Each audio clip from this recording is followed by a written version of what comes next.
There's a show in town, it's going down. Every week we're back on solid ground. Steel toe slipping, but we're gripping. Got the tea to spill, it's always flipping. From April's scrim to Aaron's glee. Oh, this drama's just a spree. Polydrama, legal trauma. Another win, oh, that's the karma.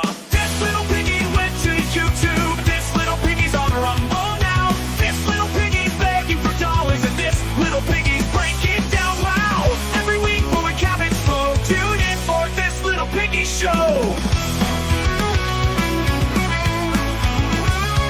From revenge porn to felony, it's a circus, can't you see? The toe is bent, the goal is spent. His empire crumbles, all hell sent. April's playlist on repeat. Aaron's lies we can't defeat. The countdown's on, it won't take long to see this piggy squeal his song. This little piggy went to YouTube. This little piggy's on Rumble now. This little piggy's begging for dollars. And this little piggy's breaking down. Wow! Every week we'll recap it slow. Tune in for this little piggy show. Oh, this little piggy ain't missing a thing. Just sit back, laugh, and watch the king. Welcome to This Little Piggy, a weekly roundtable discussion about the Steel Toe Morning Show and its goal-missing sons of bitch, Aaron Imholt. I'm Carl from Point Double Point. With me, as always, from Nobody Likes Onions, Patrick Melton is here. I feel like they're getting lazy. The goal missing some of them. What'd you say? Goal-missing sons of bitch.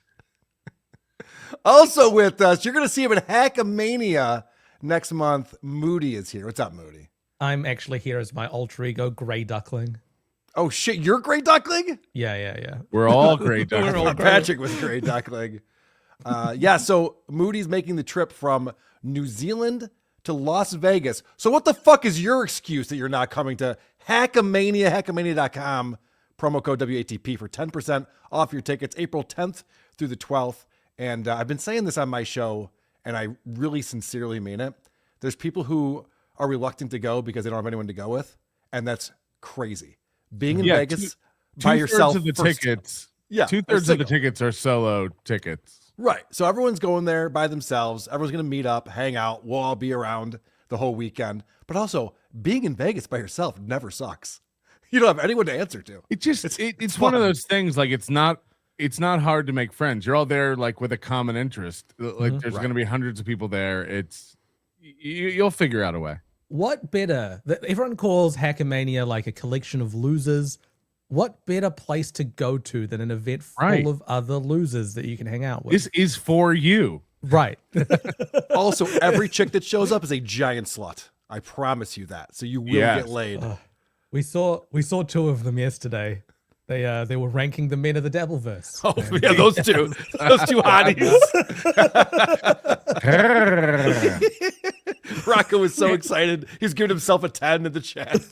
And they can't afford a ticket. So if you buy them a ticket, like, you're in. You're in for sure. By the way, that will not stay in Vegas if you fucking hear those two. We will find out. That's why I said, like, everyone. God, I want them to come so badly. They're gonna turn somebody for sure.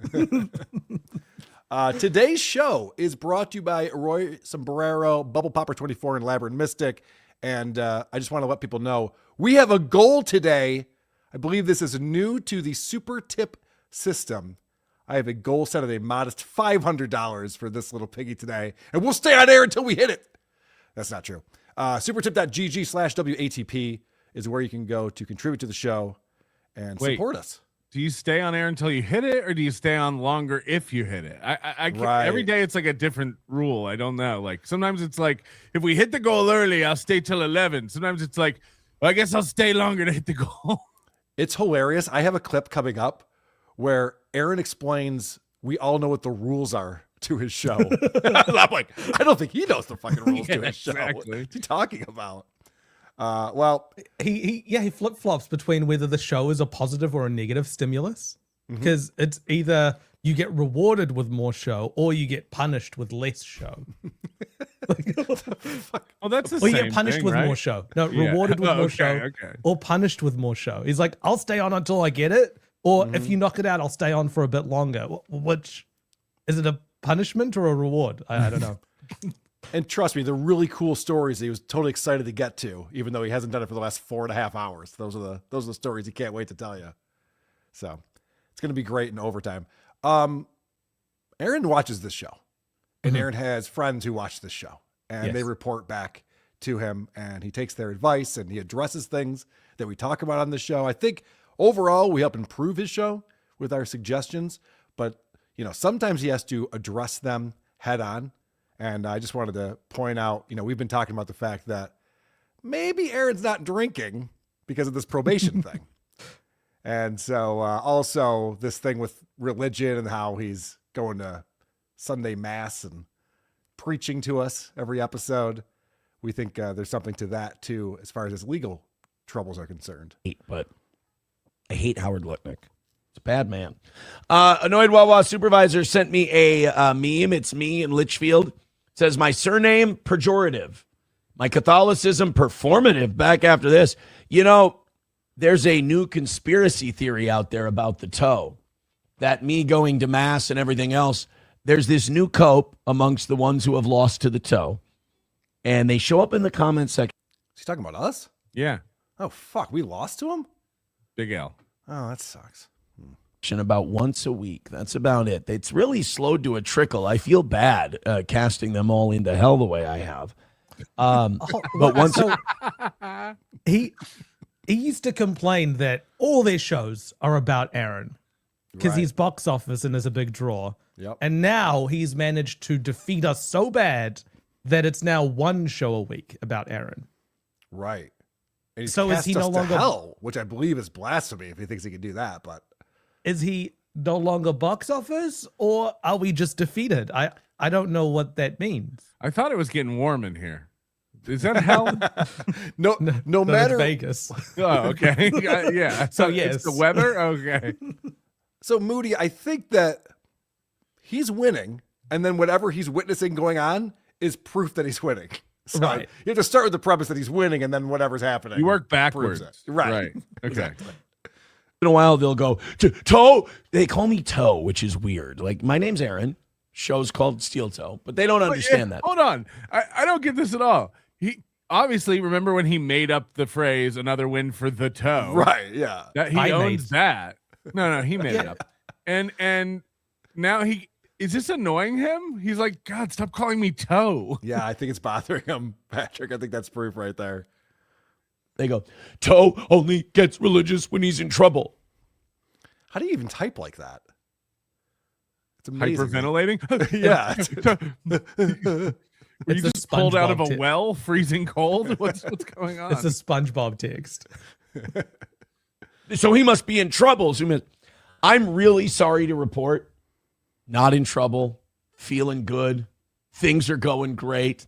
I'm really sorry. I get into, like, I get passionate about stuff, and I'm overwhelmed with joy at my latest life decisions, and to continue to go to mass every Sunday, and I enjoy it. I like it, and I want to share it with people. So I apologize if that ruins your narrative. There's also their new cope is I talk about how I just haven't felt like drinking lately.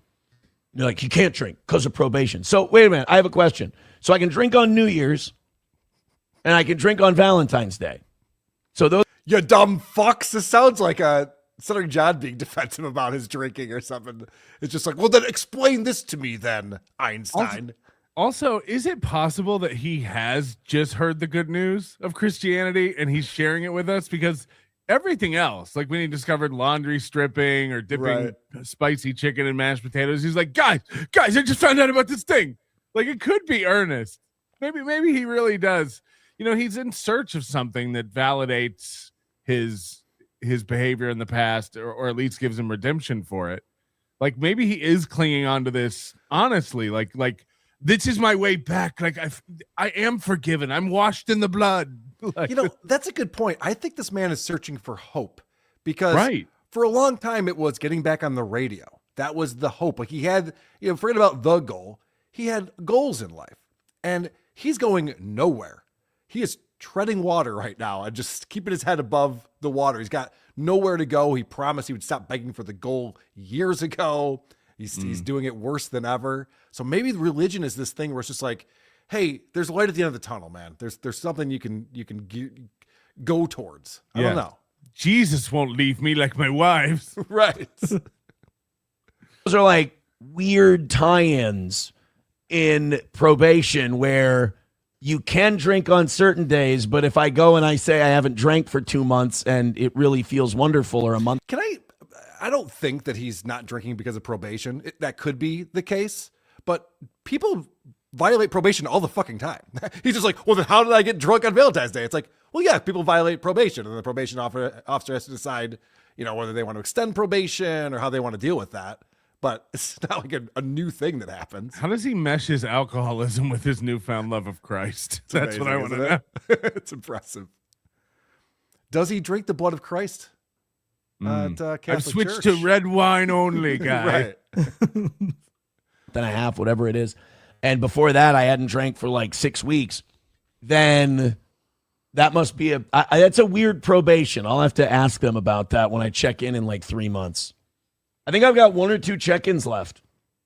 And then how do you not know? Come on. I think I have 1 or 2 check-ins. If I was on probation, I would know. I'd have it on my calendar. Please tell me he has a new recipe for dipping communion wafers in queso.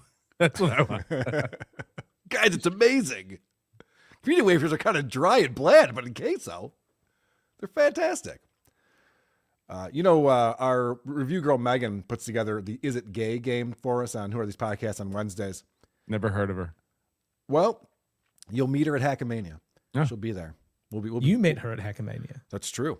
We'll be doing Is It Gay live at Hackamania during the Who Are These Podcasts.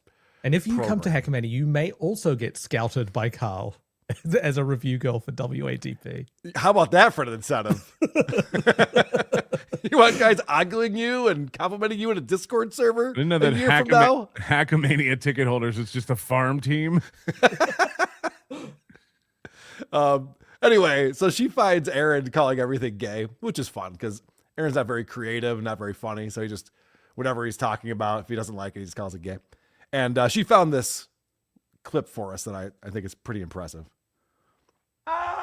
I'm gay. I'm officially gay now. I only like dicks. Dicks are what I love. No pussy for me ever again. I fucked that up. Well said, Aaron. Well, look at the eyes. He's got that broken doll eyelid. Sounded like a that sounded like a Dr. Seuss book, like The Gay in the Hay. No pussy for me. I live in a tree. All right. So on today's show, we have a lot of things to cover. I know that recently on this little piggy, we've been covering Aaron missing the goal. He's been missing the goal a lot and by a lot. And he missed the goal Monday morning. He missed the goal Tuesday morning. Wednesday was a nail biter, but he told us how to suck it because he did get the goal. And I don't want to dwell on that because we watch him miss the goal a lot. I don't want that to be the only thing that we talk about. Aaron's talking about some crazy shit this week. So we have a lot of variety to get into. But I think a good place to start today is Monday morning missing the goal. Because he is consistently missing on Monday mornings. And I know it stresses him out. I know he has a bad weekend dreading his Monday mornings. I don't know if you've heard the story of the tortoise and the hare. Okay. I have. But this is how perfect weeks go. He's so good at this, and the audience is so supportive. He can lay back Monday, Wednesday, Tuesday, and then he kicks it into gear when Oz shows up on Thursday, and it becomes a perfect week. The Toe Boys make it up. It always comes in. It always does come in, and we will talk about the amazing donation he got Thursday night or Wednesday night after the show or Thursday after the show that made it so it's, well, whatever. We'll get into all of that. I want to tease that for now. It's an amazing story. Thankfully, Aaron's killing it. But it's almost like that legend of that baseball player who came up to the plate and he's just watching balls whiz by him, waiting for the 2-strike count before he nails it out of the park. Aaron's so confident. He doesn't give a fuck about Monday and Tuesday. Gives a shit. He knows the big donos are going to come in. And the Kid Rock fans arrive. Thank you very much. I appreciate that $10 so much. Thank you. Let's see if we can rally it up. Let's see if we can get a win. The number we're at today is 120. Please, help us out. We'd appreciate it. Let's start with the time tested. Let's see if we can get a golden shower out of this song, and then we'll do golden shower as the second rally song. Fire up, Erica. Let's go.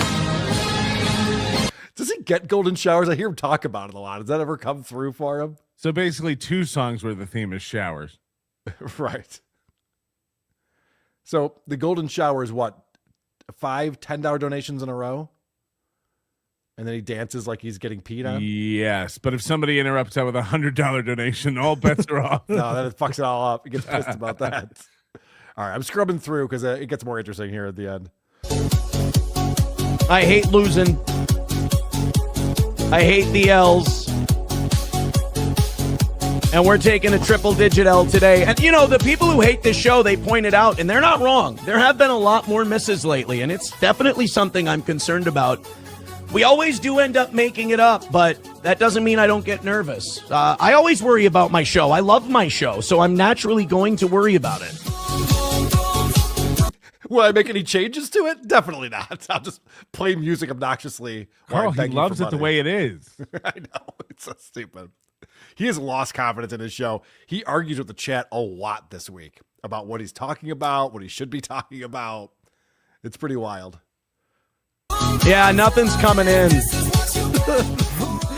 Yeah, nothing's coming in. I'm sorry, guys, for whatever There's a big contrast here. This feels like, I don't know, have you ever had like a deep and meaningful conversation or like a fight with like a partner or something when you're in a disco, when there's disco music or it's in a club? Right, yeah, like, yeah. That's like the wrong mood for what your discussion atmosphere you're is having. happy and like all dancing, and then you're just having this serious moment in the corner. That's what this show feels like. Right. It's uncomfortable. Right. Let's just go back to our friends and smile. We can talk about this when we get home. We'll talk about this after we leave Chuck E. Cheese and the birthday party is over. What are we doing? We're going to go in the ball crawl for a little while longer, then we can go. did wrong today. However, the show didn't work out. I apologize. If you have any recommendations, if there's anything we didn't cover that you wish we did, send me a DM. Whatever the case may be. If there's anything you wish we covered that we didn't, send me a DM. Look at this face. He's actively getting punched in the ring right here. Yeah, Live Fast Digress summed it up. It's like, have you ever had an argument with a loved one in a disco? Yes, that's the dichotomy that you feel here. It's weird. These are the same faces porn stars make when they get a load shot on their face. It's like, is your eye glued shut? What's going on? Missing Johnny today. He'll be back tomorrow. Yeah, that's the DMs you're gonna get. Oh, sorry, we didn't give you money. Johnny wasn't there. That was the problem I had. No Johnny, no cash. Yep. $100 away, I guess, in 20 seconds. If you can knock it out, we'd appreciate it. But it doesn't look like that's going to happen. I'm sorry. I apologize. That's on me. I know I'm getting laughed at and all that kinds of stuff. What are you going to do? There's no way around it. Yep. What are you going to do? I got to humiliate myself. That's the show format on here. So there's nothing else I could do about it. A show. I've been doing it for years. If you can't handle being laughed at, you don't belong doing it. All right. Hey, thank you guys. Appreciate it. If you feel like throwing us anything after the show is over today, the links are in the chat. Oh, there's Chris Reese with 5 gifted memberships. Thanks for putting it right at the end. Wanna fuck? Let's fuck! All right. 75 away. So we ended up 75 away from today. That's a little better. I appreciate it. And we ended up 10 memberships away from 500. So it's getting to under like 500 memberships. What is with this membership thing that he does? Remember when it used to be like, if we get within 50 of the goal, yep, like we do the overtime on credit. It's getting to that point. Like, oh, we only missed by 75 today. That's pretty good. Right. Why doesn't he do that anymore? Well, overtime's automatic. Yeah. Oh, right. He needs it. We missed by. He's realized everyone wants to watch him panic, and that's where they give him the money. And so he needs to get to the panic portion and that's at the end of the 4.5 hours. It's like you ever have an elderly loved one and like well into their 80s or 90s, like they still do what they used to do when they were, 50 or 60. It just takes them a little extra time. Like, yeah, he's still doing it. It just takes him a few more. You still got it. This is why I was saying, Moody, recently on the show that Aaron should do these every hour. There should be a beg session every hour. People love to watch this. If he had goals every hour and did this, I think he'd make more money. But it's when he comes up against the wall. So if he does it every hour, how consequential is that miss on that hour? Because he'll just consequential any of these misses. I don't give a shit. Right, but the one at the end of the show is like it's the last chance to raise money for this show. Actually, not really, because you might raise the money after the show, which happens, and that would time. retroactively, or on tomorrow's show, or the night audience might come in and make it up, or away from today. That's a little better. I appreciate it, and we ended up 10 memberships away from 500. So we missed by 10 memberships. Going to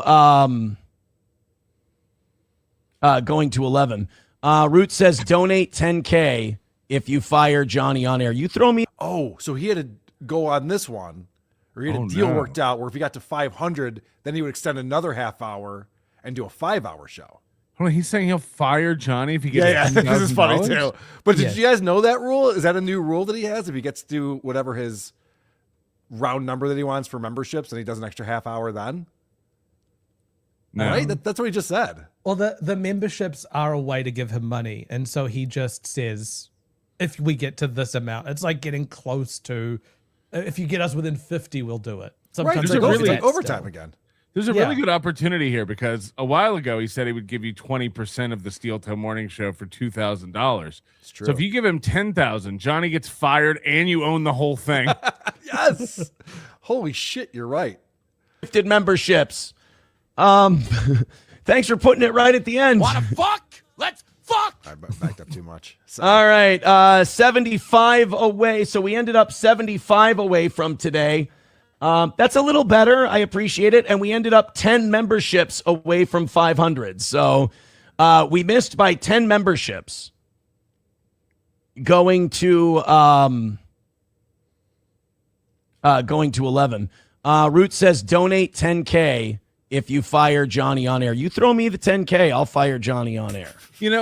That offer, as well as you can get 20% of Steel Toe for $2,000, shows his living in the present.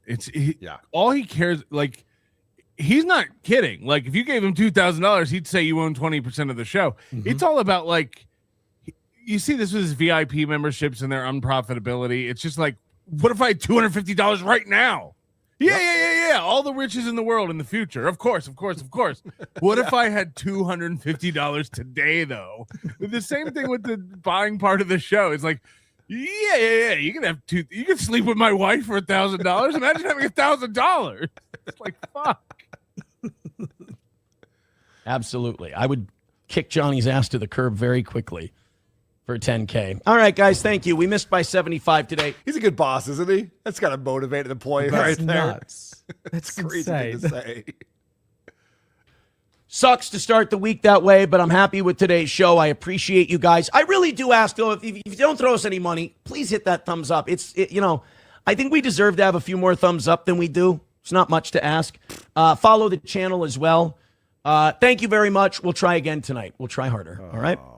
We'll try harder. That's defeated Aaron right there. How's You that don't see possible? defeated Aaron hard enough. all that much. Can you just pull up this thing that I'm sharing? It's from this is a screenshot that someone in the NLO Discord shared this week. Have you seen a weirder way to say we're at 400 memberships? 100 memberships from 500. That's incredible. It's like you don't even celebrate reaching 400. Mm-hmm. You're like, we're now 100 from 500. Yeah, but this goes to crazy. the minute he gets a $100 donation, he's focused on how much more they need left to hit the goal, not the $100 that just came in. It's insane. It's a perfect metaphor for what his show is and why there's no reason to give him money. It never gets you anything. It doesn't do anything for him. Yeah, it shows you that hitting a goal basically is back to 0, or we couldn't be further from a goal. It's like, we just hit 400. Now we're the farthest away from 500 you could be. Like, right. Yes. Yeah, we're not climbing a mountain together. That's, it's so insane. And when he hits a goal like on a Wednesday morning, his immediate afterthought is, guys, we just got to knock out tonight, and then we're done with today. Fuck. All right, we are working on our own goal today. You can see it over there on the left-hand side of the screen. New in the Super Tip system, we're setting goals, baby. We're getting good ideas from Aaron Imholt. You know, I realized Aaron's been doing it right the whole time. It's time we added goals to the Super Tip system. So look for goals on all your new favorite shows. Dude. Tukey and myself. We always have goals now. Aaron would love this. It gives him more numbers to look at. I'm looking at it right now. We're 10% of the way there to our goal of $500 on this little piggy. Thank you, everyone, for going over to supertip.gg/WATP. Aaron's gonna be like, see, these guys are all just begging. They're even worse than me. He's going to advertise it for us, which is going to be so fun. I know, it's going to be great. All right, let's tackle this gray duckling controversy. All right.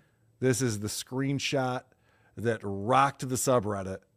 Here we see Aaron going to purchase something. He clicks the autofill to put his first name, last name, email address. And look at what shows up there.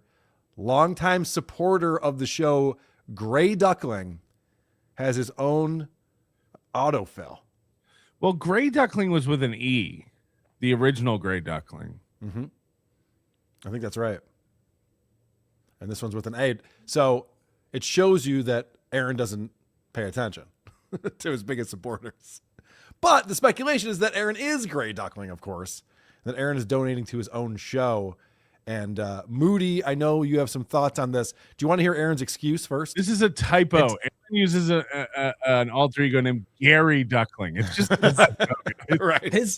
His excuse is the same as my theory. I said the theory before he said the excuse because it's the thing that makes sense. This is such a non-issue. I don't know why we're getting into this. No, just we need to address it on this show. We cover all things Aaron, and the subreddits help us out a ton for our content, so we want to address it. This is what Aaron says about it. Oh boy, breaking news. The FBI is investigating Joe Kent. That's according to Gray Duckling. Shit. Can't say I'm surprised. Hey, speaking of Gray Duckling, so yesterday during the show, I had the screen up and I was auto-filling an order form because we were trying to fill out a review of some of Candace Owens' shop products. It was a silly thing we were doing. And Gray Duckling comes up in my autofills because we ordered Gray Duckling his VIP package. Oh, and it's saved in the thing because I had to put in his address and all that. Oh, so you doxed him? So that no, that it wasn't up there. Oh, but this is funny. We triggered the steel-toed derangement syndrome crowd. They're posting on Reddit and everything all day yesterday, and then coming to me and being like, "We caught you. You're actually Gray Duckling," and I'm like, I'm just gonna let him run with this one. Oh, absolutely. All right. The question is, did Aaron let them run with this one, or did he just tell us the reason why it showed up? Because you can't have it both ways. Aaron literally had to go on and be like, listen, it has, because it was a VIP package, and so I had to put in his address, and that's why it showed up in Chrome, and it got saved there. And I'm just going to pretend that I am Gray Duckling, and I'll let them run around like idiots. I think it's possible that both Moody and Aaron aren't giving Reddit enough credit. So this has been driving Moody insane, apparently. He's very mad at the Reddit audience for thinking that Aaron could possibly be Gray Duckling. People are wrong on the internet, Patrick. No, what I'm saying is it could be possible also that just saying this over and over is making Aaron do Yes. this. Correct. The reason everyone's saying Aaron's Gray Duckling is probably less that they think he's Gray Duckling and more that they want him to constantly talk about it and defend himself, because that's what Aaron does, and it's hilarious. I think that's giving them too much credit because, that was my thing. I'm like, I don't know if this is a collective bit that everyone's decided to do or whether people genuinely believe it, but I feel like they genuinely believed it. I would agree with you. It's entertaining seeing him get defensive about something that we all know is ridiculous. But these people don't know it's ridiculous. He's more defensive about being Gray Duckling than he was about eating cum off April's right. So Moody, you're going along with what Aaron said, that he obviously had to type in Gray Duckling. He said a lot of things that are more embarrassing, such as I order the merch to my house and then I send it out to other people. That's very strange to order your own merch to yourself. He said he's ordered VIP merch on his Chrome a lot of times, and I have also ordered things for other people before, and their name comes up in the autofill when I do that. So I don't know, like, have you never ordered anything for someone else and had it show up with their autofill sometimes? I don't know if no one's ever done that. So I've never given anybody anything. right. Right. But I've ordered stuff for other people and their name shows up in the autofill. It's just very sticky on Chrome. All right. Since it's the Moody show now, let's do another Moody segment where you're fascinated by this. Aaron gets very excited about $85. Right. And he's ready to give the world to a person who has $85. See, this one is more embarrassing to me. This than is the Great definitely more Unknown. embarrassing. This proves that Aaron only lives in the present and doesn't give a fuck about future Aaron. Yeah, I'll send you anything you want. $85. Fuck my wife, please. Thank you, Cenk. Benign says, can I get a discount VIP if I clear the goal? Wow, look at that. You know what? He is always ready to bargain, by the way.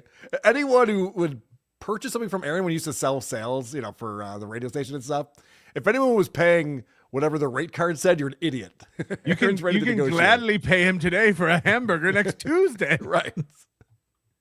I like the bartering that we've got going on here. What do you mean for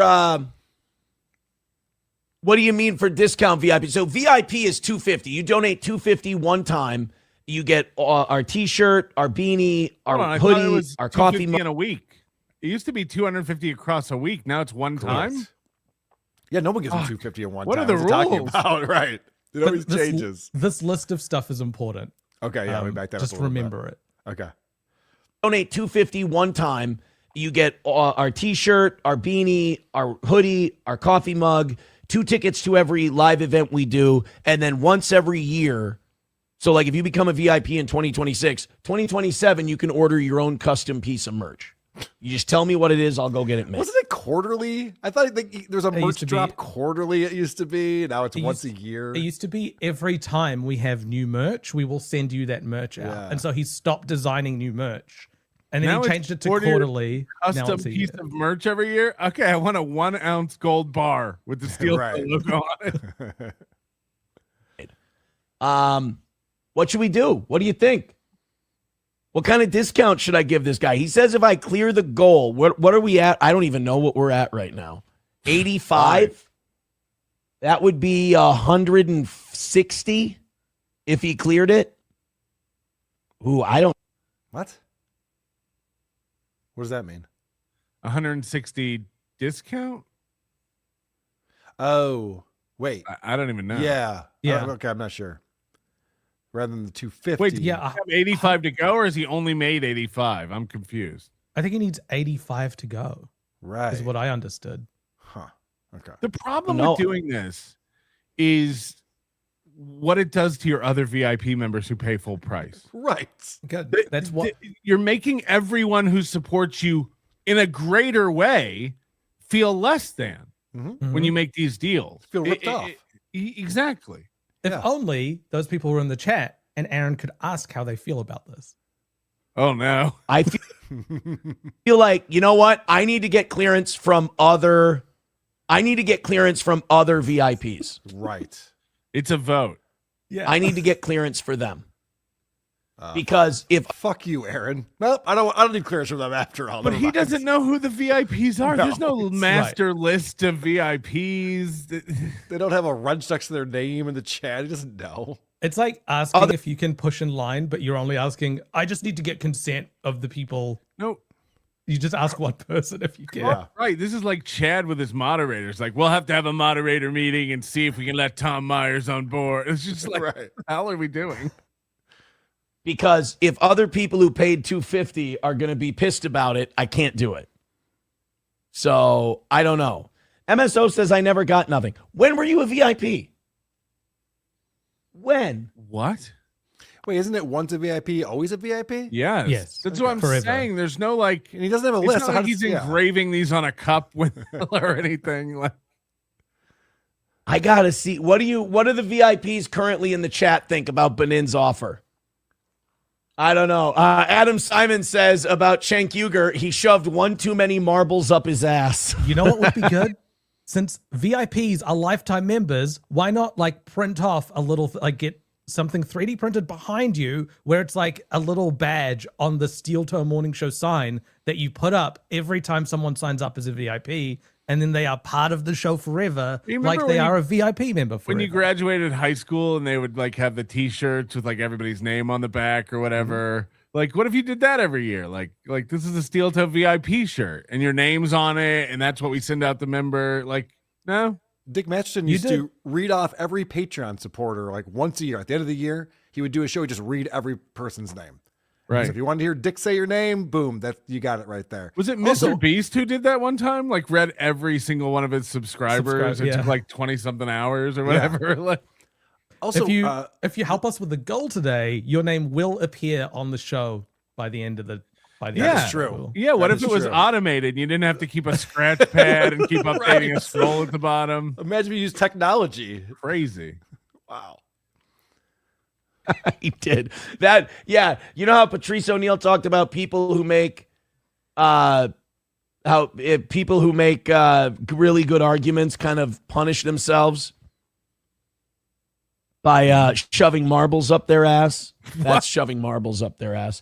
Shuli Madoff says, so Gray Duckling is Steel Toe. Oh, yeah, I saw that today. Is he participating in one of these like games that only the rich elite do, like where they have the human chessboard? Is he doing Hungry Hippo live? But in reverse. Yes. You remember Hungry Hippo when you would shove the marbles up the hippo's ass? Like, no, that's not. Because when I was auto-filling something out, Gray Duckling's name came up. They're like, oh, that proves that Steel Toe is Gray Duckling. No, I had to send Gray Duckling his VIP merch order recently, and I got the autofill. So I got Gray Duckling is in my autofill for some reason. When I go to fill out anything now, any form on the internet, there's me, there's April, there's SP, there's Jim, one of our VIPs, Jim, and there's Gray Duckling. Because there were only 4. That's not true. Yeah. But okay, whatever. But they come up based on the name of the form field, like in the code, and so you'll get different ones that show up depending on what the form was when you. I don't need to get into explaining autofill to people. Autofill is what happened to Aaron in the shower in jail. He did phrase it like an STD. He's like, I got the autofill. Right. I got autofilled. Heck. All right, what are the let's see what they think. Let's see what they think. Fuck you, dude says I have no opinion. Well, I'm glad you read that one. Jesus Christ. MSO, then send me your info. I'll get it to you, buddy. Do you have to drop 250 at once or 250 over time? Yeah, we said a while ago you get a week, because one time some guy dropped a combined 250 in a week, and we're like, well, yeah, obviously you get it. So we made it a week. $250 in 1 week, and you're a VIP. Yeah. All right. Good. Fuck you, dude says used to be $250 in a week. That's exactly what it is.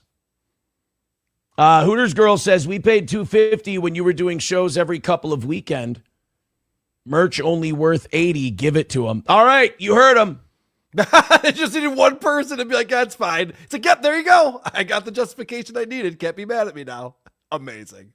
You can't put value on the merch because it goes in perpetuity. That's the problem with this whole thing. Correct. It's like every year. There will be a point where all of this becomes a money loser for you. But again, he lives he's so in the present that he's just like, $250 today. Yeah, sure. You can own my house in 10 years. It's like, fuck. You got the okay from the VIPs, Benins. You know, every business model, you guys have noticed this. Every single business is now making their money off recurring payments. Yep. So, you know, whether it's software or anything that you're doing, you got to pay $5 a month, $10 a month, $50 a month. Yes. And it's a great business model for the business because then they have consistent revenue and they can grow it over time. Aaron does the exact opposite. He's begging for these memberships that only last 1 month and then no one renews them. He doesn't have like a Patreon or a way that not people tracking it anyway. Tracking anything. It's just everything's just like, give me money today, right now. you can come and claim that you joined as a VIP in 2021. He won't remember. And then he has a choice. He either calls you out and calls you a fraud and maybe, you know, injures a loyal fan who will never give to him again. Or it becomes this Ponzi scheme where the VIPs of tomorrow have to pay for everything going out today. Right. He's an OpEx business trying to seek capital. It's such a weird, like he's doing cash injections, but it's the it's just weird. So you knock out the last 85. We'll call it a perfect week for the evening show. And you've got yourself a VIP. But what I need you to do, I'm going to put my email address in the chat, and I need you to send me your address. Okay. That's pretty much it. Yeah. So you got some info on this. There was a sentence he said. There was a sentence he said during that, which is, cost of the merch is only 80, and you just need to send me 85. Doing basic arithmetic. Well, first of all, what's the 85 to him? You got to do that math first, right? Like right. He doesn't get 85. Right, he gets less than 85 because you're sending it in through Rumble or a YouTube Rumble rant. He gets 65, let's say. Mm-hmm. So he's actually making. Assume he gets 100% of that money. He's making $5 when this guy sends him 85. Right. If this guy sends him less than 85, between 5 and 85, he will have made more money. Worse than that, as we were saying before, is that he's making $5 now and then losing that money for the rest of his relationship with this person. That's future Aaron's problem. I know. He might lose. So, but we know it's really closer to 65 after Rumble's cut. Right. Mm-hmm. Then if he has to have it mailed to himself and then mail it out, like if he's doing that, he's losing $20. Like, all right, share my screen, please. Okay. So this is Streamlabs. This is where you go to if you want to donate through Streamlabs. How's he doing this week? Yeah, what's going on with this? Nothing this week, but this month, Melissa H. Lynn donated $5. So it was worth saying it 3,000 times because he got someone to give $5. He got $5 out of that. So the address for this is streamlabs.com/Steel Toe Morning Show. Now, if you go to merch, you will see this is his merch. He's talked about how many people love this beanie of his that he's got with the terrible embroidery. And you'll see that the prices on these are down here. Now, Streamlabs is public. Anyone can sign up to it and set up their own merch store. Sure. So I did that. I went and set up my merch store and I copied exactly the same items that Aaron sells on here. And I worked out how much money he makes per item that he sells. Great. Would you like to know his margins? I do, yeah. All right. What would you like to purchase from the Steel Toe Morning Show store? Let's start with the mug. Let's see what he's making. The mug? This white glossy mug for $18. This mug you can get, the cost to Aaron is $13.10, meaning he makes $4.90 every time someone buys it. Wow, I would have thought it'd be way less than that. I thought he would have a much bigger markup on that. That's not bad. Come on. Interesting. Good. It's good. Yeah, they're kind of ripping him off with a $13 mug. Jesus. All right, Patrick, what are you shopping for? Okay, look. So I sell T-shirts in my store for $25. He sells them for $30. My margin on a T-shirt, and look, people say you shouldn't say this. Like my margin on a T-shirt is about $15. Okay, I sell it for $25. It costs me about $10.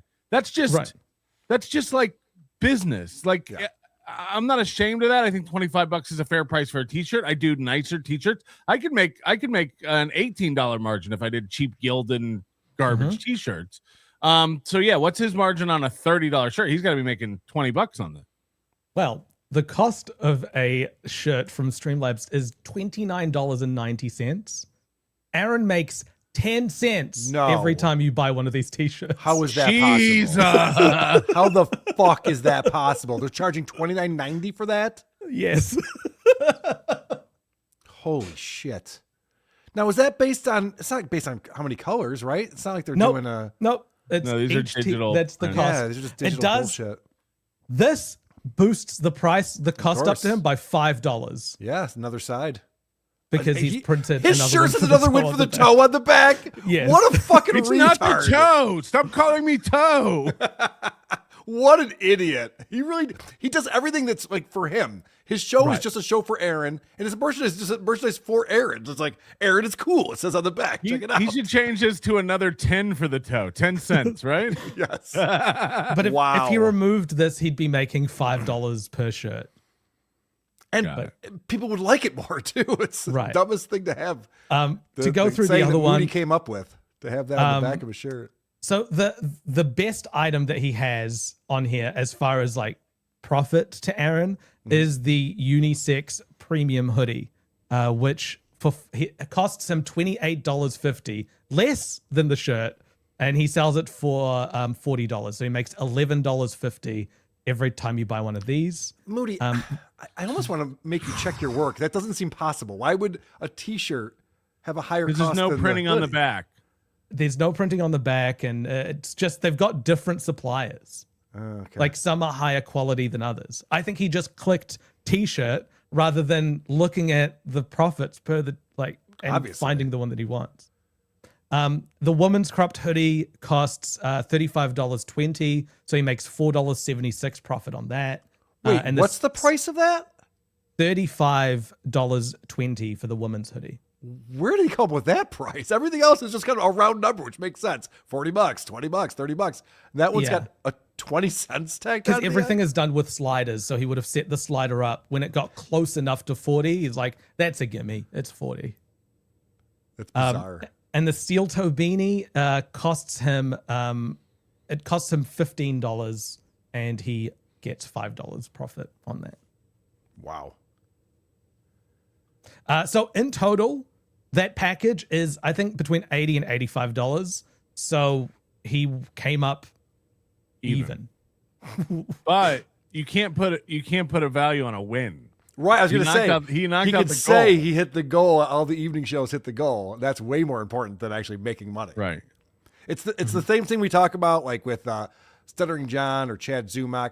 They would rather be able to say they fucked a girl, a hot chick, than actually fuck a hot chick and have to Right. keep it to themselves. It's just like, I hit the goal, so that's all that matters. Yeah, but you're losing money. We'll figure that out. We have a goal on here. It's $500, and we are creeping close to it. We're getting close to 20% to the goal, and you can help us hit that at supertip.gg/WATP. God, I'm never going to do this again. Thank you to Anonymous for coming in. You guys should consider doing a is it the Toe or is it Feldman game? I sometimes can't tell them apart. Let me think about that. Corey Feldman has a lot of toe personality traits. That is true. I don't know enough about him. I know that DSP is close to the toe. The fun thing is That that, would be a tough Aaron's one. talked about DSP in the past, and so you can do the overlaying of Aaron talking about DSP footage. That's an idea for Clippers. But Yeah. get From him what I've talking about seen- DSP. The similarities are, in the same way. By the way, Jim and them is the premier Corey Feldman A-loggers. They're going to be at Hackamania. From what I've seen, Feldman is doing the same thing. It was like the whole internet is after me. These evil bullies are harassing me and stalking me and that kind of stuff. The when Wolf it's like, Pack are the guys that are trying to take him down because he was trying to talk about the pedophilia in Hollywood. So now he's got these elites Right. trying to take him out. And I hear Jim and them is pop culture. I don't know if that's true. Koof coming in. Thank you for not killing yourselves. Happy Eid, Moody. Islam was right about women. Eid Mubarak. Thank you. Thanks, you, Koof. sir. See you in Vegas, buddy. Bacon Bits giving us $5 towards the goal. Thank you, Bacon Bits. Bacon Bits, I believe, is part of the Beef Tip show, right? oh, Yeah, was he the Bacon Bits guy was- who's one of the top 10 hottest dudes in the He was- Dabbleverse? He was Mr. the Bits? fourth. He was the fourth guy that yeah. was rated as the hottest. Was guy he in the hotter than Dabbleverse. Echo Pineapple or not as hot as Echo Pineapple? Echo Pineapple was in a different category, which is the VTubers face mask one. Look, Bacon Bits was very nice in the chat. I told him I had no idea who he was, and he was very friendly and good about it. But apparently, these girls have a crush on Bacon Bits, and so they wanted to rate Bacon Bits, and they're men of the Dabbleverse. Yeah, but Congratulations, at some point, Bacon Bits. what's the one, the redhead or the other one, Amanda or Latanya. whatever? There's one was So I remember them as like Amanda and lasagna. Latanya was lasagna, and then Rhea was diarrhea. That's how I thought of them. Diarrhea and lasagna. At one point, she just gave up the ghost. Was like, "I'll suck anybody's dick in Acromania, just any dick. I'm just excited about all the dicks." It's like Jesus Christ. Wow. I guess I missed a real barn burner last night. I only caught some of it. Yes, I'm a real Catholic. For Lent, I gave up eating Juicy Man sausages on Fridays. If only I had a lady so I could feast on her fish taco. He Real Catholic. should have legitimately given up the goal for Lent and seen how it goes. Shmuel Buckman with $3. All right, trad caths are all the rage, including Chrissy. Hunter Duke coming in with 5. It says, first off, Mrs. Duke and the other fine wives are not sluts. Second, come solo. I have to bring the missus and my attorney to HM. It's not cheap. Hackmania. Hunter Duke lets his wife drive, so you can't really trust him. They're not all sluts. It was a joke, Mr. Duke. I also bring a lady friend or two with me, so I know. Labyrinth Mystic coming in. It's never too late to find hope, find your way, and be forgiven. Unlike you, Melton, give my dad back. No Hackmania puppy chow with real bitch of Bauer dad. You're sick. Labyrinth Mystic, one of the EPs of this episode. KFT, Carl's Frosted Tips. Do you think the toe passes the collection plates? Oh, he volunteers to do lots of stuff, but I think the collection plates is what's most titillating for him. For sure. If he's signing up as a volunteer, they're like previous experiences. I actually raise money every week, every day. Yeah, he shows the clip of him with the collection plate on my show. It's like, I do this on the internet professionally. Anonymous says, Aaron's been playing a lot of Eurogame music lately. Just gay. Josh O88. Hail, Aaron, full of cope. The goal is with thee. Blessed art thou among streamers, and blessed be the donos of thy own Venmo. Holy Toe Boys donate at last minute, now and at the hour of missed goals. Well played. Ricky Bev. All right, guys, here's the deal. You send me $2,000. I toss Johnny down the stairs. $3K, I throw his crutches in a tree. That's a funny premise. The Great Baloney Factory is here with us. He says, wait, I'm behind. What does owning 20% of Toe imply? Do I get 20% of his net goal forever? You want to negotiate for gross, not net, because he famously makes sure that his business makes no money at the end of the year. Right. So, as we can see by the transaction for all the merch. Dude, Baloney Factory, if you are going to invest in Steel Toe Morning Show, I will be a silent investor with you. Just let me know. I'm ready. Kraut Cat. I too, Gary Duckling. Fair enough. Mike coming in. Carl orders me creams and salves all the time along with his Bluey Chewy. That's not true. RPG Soundforge. I'd appreciate it if everyone could either ignore or forget the period of time I mercilessly mocked Red Bar for holding religious beliefs. He's grown as a person, all right? Aaron's learned the error of his Hold on, ways. Red Bar was religious at one point? Yeah, What are we talking about? Either. for years, Aaron would say that he was raised Catholic, and so he's refound his Catholicism. April, he used to describe as Catholic as well, so he was married to a Catholic lady for a little bit too. He was raised straight too. Mike coming in. Your maths be mathin'. Welcome to Mensa. Right. Maths are math. And Jacob Shed. Of course, Aaron donates to himself. His audience is too small to hit the goal on even a semi-regular basis. Well, there is a lot of speculation about the Venmos and the PayPals that we can't see. And a lot of big donations come in after the show. And it's very exciting for him. Seems unrealistic, but who knows? Juggernaut. Best I can do is 87.26, and you pay shipping for the merch. Makes some more sense. Bacon Bits again. Is Aaron live on Kick yet, Moody? I haven't checked. No one has checked. He's not. He's not. He doesn't talk about Kick. He's not on there. Hate Monger coming in. I told Mooby recently on X that I was VIP from back in the day when April was still on the show and I wanted my updated VIP merch. He blocked me. Should I sue for breach of contract for the lulls? Yeah. Suing for the lulls is always the answer. Of course. Kim Boley, look at this, $20 for the goal. Guys, it's working. It's working on them. Thank you very much for contributing towards the goal. We appreciate you, and we appreciate Hellraiser69. Hacka! $10 from Hellraiser. Good to see you, buddy. That Thank you all very much for that. updates as soon as the tips come in. So you can tip with an odd, like a cents value, and you can see that update live if you want to test. That's Great, a fun Moody. game.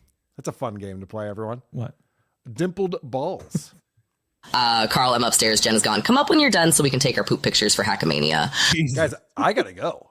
This has been a really great show. I appreciate you all being here. Dela, remember for 2 months, Carl's on Letiana Vegas's Hackamania reservation list. Latanya. That's not true. She was the one on the left, wasn't it? Or the right? No, the right. The right. Yeah. I think they're both on the left and the right if you want to get technical. Okay, yeah, I wasn't paying that close attention. Kojak is back, $5. Patrick, what's the latest with the HRO? Has this gone on longer than the OJ trial? I'll just say that there's stuff going on behind the scenes that could explain a little bit of Aaron spurging this week. Oh, interesting. I really want to see it get done so that we can learn about everything that's gone on behind the scenes. I have a clip where he compares the Afro Man thing to your guys' HRO, but I don't know if I want to play it because I don't think you can talk about it. Because he looks at the Afro Man thing where these guys took Afro Man to court because they were hurt about some of the things he said online. Right. And Aaron looks at that and says, oh yeah, I'm like Afro Man. I'm not like these cops. But Aaron is the cops in the HRO.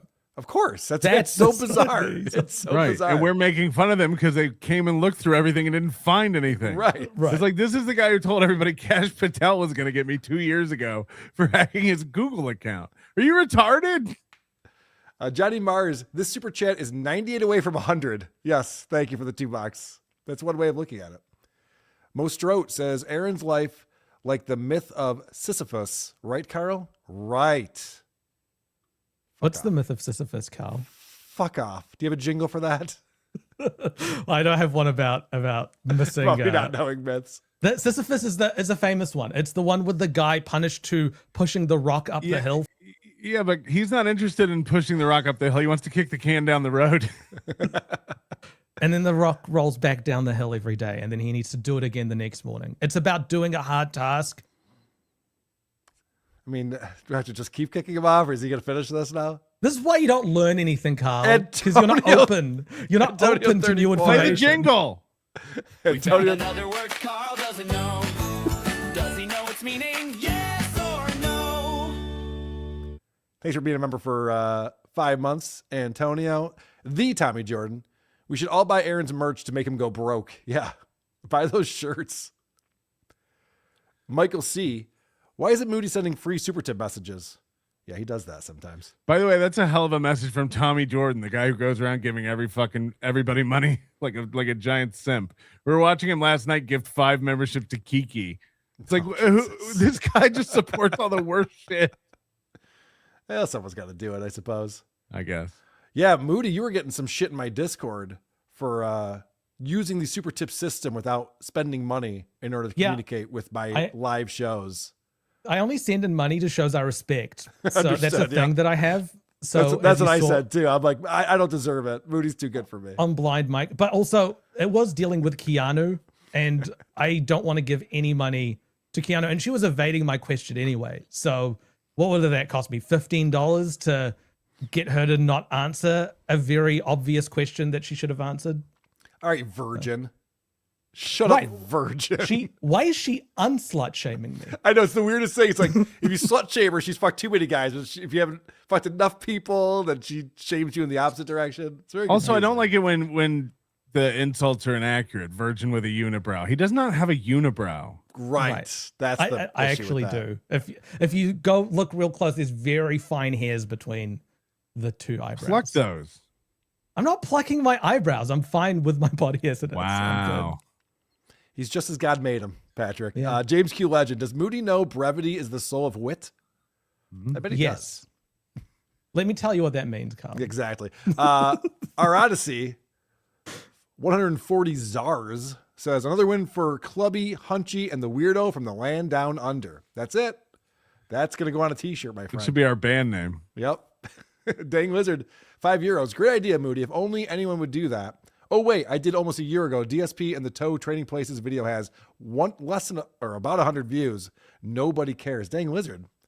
Send that into me, buddy. Have you seen that meme with We'll put it the on this guy show. mining for diamonds? You got to keep going. You can't just do it one time. You might hit the diamonds. true. Just keep mining, bro. And don't blame your paltry following on us. Right. You know, just because you can't get any traction, dang lizard. Dang But Lizard Dang is the Lizard- most. Dang Lizard is the most educated man in the Dabbleverse. And Stuttering can't John's work the that most one out. educated man in the Dabblers. Come on. No, Dang Lizard, like a doctorate of engineering, is more than anyone else I think has. Is this guy missing? Does he know what sarcasm is anymore, Patrick? Or should we? Also, like, I don't know how he's checked this and knows this for sure. Like, he just hears something and goes, that. It's like when every once in a while I get like, hi, Patrick, love the show. I'm probably your only listener from Iowa. It's like, probably. We'll never know, I guess. Who cares? All right. This is great because Aaron is Tuesday morning. Now, he missed the go on Monday, as we all saw, missed it by 75. And he doesn't know what to do with his show anymore. He's getting a lot of negative feedback. He's not making a lot of money. And he is at a loss for what people want. There was a cool moment between Oba Femi and Brock Lesnar. I'm pumped. I'm excited for it. I hope it's awesome for you. It's going to be. All right, guys, let's get after it. Thank you very much for the contributions. This show does run on your donations. So we appreciate it when you hit like, you hit subscribe, and you hit follow, but we'd really like it if you threw in some memberships, couple of bucks. 600 people checking out the show right now, so we did hit that number today. Okay. So We were worried about it. This is important. 600 people, by the way, over 1,200 watching us now. Thank you for being here. Hit the like button. 600 people watching. So let's find out where those people are watching him. Thank you guys very much, but we're way behind on both YouTube and Rumble. We are... He's happy with the overall number, but YouTube and Rumble he's way behind on. So that tells me that you're talking about X impressions. It's like not last viewers. week with Oz. He was like, our numbers are way up, but YouTube and Rumble are down. It's like, Yeah. huh? Yeah, he did the exact same thing last week. It's hilarious. He addressed. Is this the clip where he addresses the Twitter impressions when someone brings it up? I don't think so. Because someone brought it up to him. Okay. And he was What did like, say? that's all cope. That's not how Twitter works. Views and impressions are different things for videos on Twitter, but that's not true. Views and impressions are exactly the same thing for videos on Twitter. You can go and look. Well, I mean, we've proven it on this show that the numbers just go up and up and up and up and up, where views go up and down because people come and go. So it's- Steeltoe.lol, you can see it for yourself. see it The for Twitter yourself. number never goes down. we're definitely way down on viewership today. Shit. So let's make some money. Okay, so actually what just happened there is Aaron goes, he looks in the corner, he sees 600. He's like, all right, we hit 600. And then he looked at the other numbers and went, oh, fuck. There's only 120 people on YouTube and whatever it is, 260 on Rumble. That's not good. Let's maybe I'm not going to do that Anna Kasparian clip because apparently we're bumming people out today. I've been trying to be funny about it and everything. I'm sorry. I apologize, but the viewership is low and the money is low. So that means you got to change shit up a little bit. We would John, appreciate your generosity. You know, they say like your what do they say? Your ears and your nose never stop growing, Right. like the cartilage or whatever. Johnny's features are getting bigger while his head stays the same size. His mouth, his nose, and his eyes will soon consume his entire head. Like how it's so weird. It feels like Rob Saul when Rob Saul puts on the Shuli get up. It's the opposite. I was watching last night. I was watching a clip of that Keno Casino, and that guy PPP. He's so off-putting. Like he's such a weird-looking human. I think he's around 35 years old, but he's got this boyish appearance, and his eyes, nose, and mouth are like 2% of his head. There's a lot of head around. Yeah. Please consider sharing the show if you can't donate to the program. Hit like, hit share. We need to grow. What might be happening with Johnny is that he's moving closer to the camera. And as you move closer, it sort of stretches your face back. Because this is way closer than he's ever been. Yeah, and can't like the lens on the camera matters too, all that kind of stuff. Yeah. But he's becoming like an alien. Like all his features are so big compared to his head size. I do like his bangs though. I like what he's doing with his hair. Very Keep that cool. up. Looking good. We also need to knock out those goals. Those are important. So we appreciate everybody who helps keep this show on the air, hitting like, hitting share, and the biggest way to do that, of course, PayPal, Streamlabs, Venmo, Super Chats, and Rumble Rants. So please and thank you. It also makes us look good in the face of people who want us to look like shit. He Which we moved appreciate. PayPal above Streamlabs in that sentence. Yeah, he did it wrong. Do you see how Aaron, like, it's, guys, also you have to do this to spite my enemies. It's like, don't just give me money because you like the program and you want to donate and support, but also because fuck Patrick Melton. Wait, so I should give him money because I don't like Patrick Melton? That's weird. I don't know how that works. Guys, we got a long ways to go. Let's see if we can't get a little bit of a rally going here. We appreciate you guys being fun today. It's great. It's awesome. The show does run on money. We would love it if you donate some. Thank you very much. Please consider. Wow, our numbers are way down today. Yeah, we're definitely doing we're doing our audience a disservice today. I apologize for that. I really do. Let's see if we can at least. Our audience is lower than usual, so we're doing them a disservice. Like, what's going on here? What is this? He's trying to wrap his head around what's going on. He can't just figure out that the show is boring. It's a show that's unwatchable. And also, I have clips coming up. Actually, I should have played this clip sooner. The one from today where he talked about getting invited onto Hughesy's show. Let's do that one next. Right. Because this fucking guy can't stop bragging about how big of his show is and how he's the biggest show and everyone wishes they had a show as big as his. And we watch him right here where he's looking at reality. He's just like, oh, fuck, our numbers are way down. We're not making any money. No one's It's watching. like if the viewership for the Olympics or the Super Bowl like actually fell, from the past year, for the first time ever or whatever. It's like, so I guess the Super Bowl wasn't good? Right. Yeah, right. That's not what that means. It's like people are hearing word of mouth, like, yeah, no one's scoring touchdowns in the first half. Well, then I won't turn it on. It can't be that there's more things competing for people's attention in the media landscape. The Super Bowl wasn't good, so nobody watched. Make it a good money day today on the toe. All right, I need to make some. Ever feel like the phone is eavesdropping? MeWe.com. All right, guys, let's try to make some noise today. We would appreciate it. Grand Poobah with $1 says, I'll say it. I want more of the typical goofy morning radio shit. Give me cars crashing on ice. I'm bored with the Jew talk. And I feel that. I really do. I feel that. And I'm really sorry. And I'm trying hard. But, guys, we're also a news show. We also talk about the news. And if more cars would crash on ice and less Jews would stop fucking up, we'd do that. But it just doesn't happen. I like that he is in complete control over whatever he wants his show to be or whatever it's going to be. And he has to argue with people who are just like, hey, here's a suggestion. You might want to do things that are more fun because we come to your program for like fun and silliness. And Carl, are you saying I would if I could. Are you saying you haven't been covering the Iran war more than usual on WATP? I haven't talked about it at all. You choose not to do that and you just don't do it? Yeah, I've decided we can be a nice escape from all of that. Yeah. Whereas Eric just goes, guys, I don't know if you'd realize this, but the program director, if I don't talk about the Iran war for at least 20% of the first hour. Roll calls, baby. And it's so like self-referential as well. He's always focusing on his own numbers. And the show becomes about the numbers. Like you don't see the United States of Australia, for example, if they're sniping a show saying we only have 18 viewers versus this other one, which has over 1,000. They sit there and try to do the best show that they can. I've recently become aware that Merce does this throughout his show, though. Whoa, guys, we got 240 watching on Rumble. We got 180 watching on YouTube. Whoa. Yeah, not to mention pulling up the super tip leaderboard nonstop. And it's a weird way to live. Sorry, this is the big news right now. So I try to cover it all, but I try to think of my audience at the same time. When you give a shit about your audience, it's hard. It's really hard to put on the right kind of show.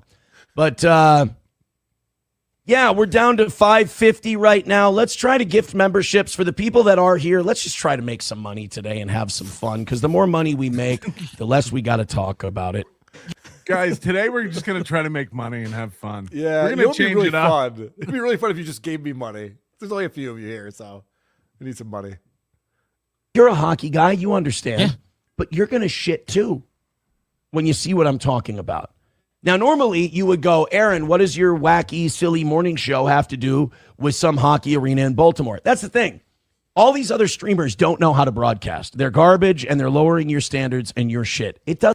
Who is he arguing with here? He's getting into a full-on argument with himself. He's be going to fair- talk about a news story that he's interested in, and he's like, and you might be saying, why am I even interested in this? And I'll tell you, go fuck yourself. Like, My favorite episodes of Seinfeld were when they would tell you how bad Friends was. Have you seen Ross and Rachel? Who cares? He's also earlier this week he was saying that he doesn't do a wacky silly morning show. He does a news show that comments on the news. Yep. Now it's a wacky silly morning. Well, no, people want that to be the case. His hands are tied. He can't do it. Unfortunately. With some hockey arena in Baltimore. That's the thing. All these other streamers don't know how to broadcast. They're garbage, and they're lowering your standards and your shit. It doesn't matter if a story's in Baltimore. It doesn't matter. If it's a silly, wacky story, that's fun, and it makes your day better. Hold on. Stop being... This is a guy who constantly is going like, most of our audience is here in Minnesota. That's why I talk about the weather and local news. And he cannot... It's like I say with Chad, it's like we're watching a guy who just doesn't know what his show is, doesn't have any idea, he doesn't know what to do. Every day there's a new take or direction. And I apologize, Moody. He just argued both different things. Right. You want more wacky stuff? I can't do that. I do the news. And he goes, I did a wacky thing. You guys don't like that. That's what we do here. We do wacky stuff. It's like, Jesus Christ. It's like Lane. If Aaron was an ad guy and he was like buying ads. Mm-hmm. Any of you have experience with this? So if he was buying ads, sure, he'd be going like, who should I target? I want to target all of planet Earth. Thank you very much. Yep. That is everyone, because that's who my show appeals to. It's like, select, make it smaller. Target a smaller audience and do that really well, rather than trying to appeal to everyone and be everything. Blind Mike and I talked about this briefly on Dabbleverse Live yesterday, because Mike always says, and he's right to say this, that you should focus on things that interest you. Mm-hmm. And I think one of the things that's very appealing about the Blind Mike project is that Mike's very passionate about comedy and stand-up comics, and he covers that world. He does a great job because he really follows that stuff. And I agree with that. I always say Aaron does a show for Aaron because he covers everything that interests him. I have tons of interests outside of the Dabbleverse, outside of things I do on the Creep Off or any of these shows that I never talk about. You're never going to hear me break down the Cubs starting lineup this year. Even though I'm very interested in that. Save your cheating stories for the Ashley Madison podcast. Those are going to be fun. But no, I mean, you know what I mean? Like you got to narrow it down somehow. It's a problem because it's like he's constantly bragging about how many people come and check in and check out of the toe, like see what he's doing. Yeah. But he's constantly changing what the show is. So it has to lot for him to get a new fan. The right person has to be checking it out at the right day and right time where he's talking about the thing they want, rather than his show just being a consistent thing that will grab onto some new viewers when they're checking him out because they're interested in that topic or that style of show. Every day and even hour to hour, it's a different show. So the stars have to align for him to get a new fan, which is why the show's decreasing in numbers rather than increasing in numbers. You're not only not attracting new fans because you're not talking about anything consistently, you're losing fans because the ones that found you while you were talking about something they liked leave once you start going off on Jews and Catholicism for weeks at a time. Like, you can't hold on to anything like that. So he'll talk about the Dabbleverse. He'll go in deep on the Dabbleverse. He'll talk about characters that are just on the outskirts that he's watching and pretty closely, and he'll go on about that. And then he'll talk about the Minnesota Timberwolves and the game that he watched last night, and then say we don't do Dabbleverse stuff because my audience doesn't like that. We're not interested in that. And then he talks about what the fuck? Then he talks about wrestling, and then he says he's not a wrestling guy, and then he talks about his kids, and then he says, I don't want to talk about my kids. It's contradictory all the time. And the problem he has is that he's on the air too much.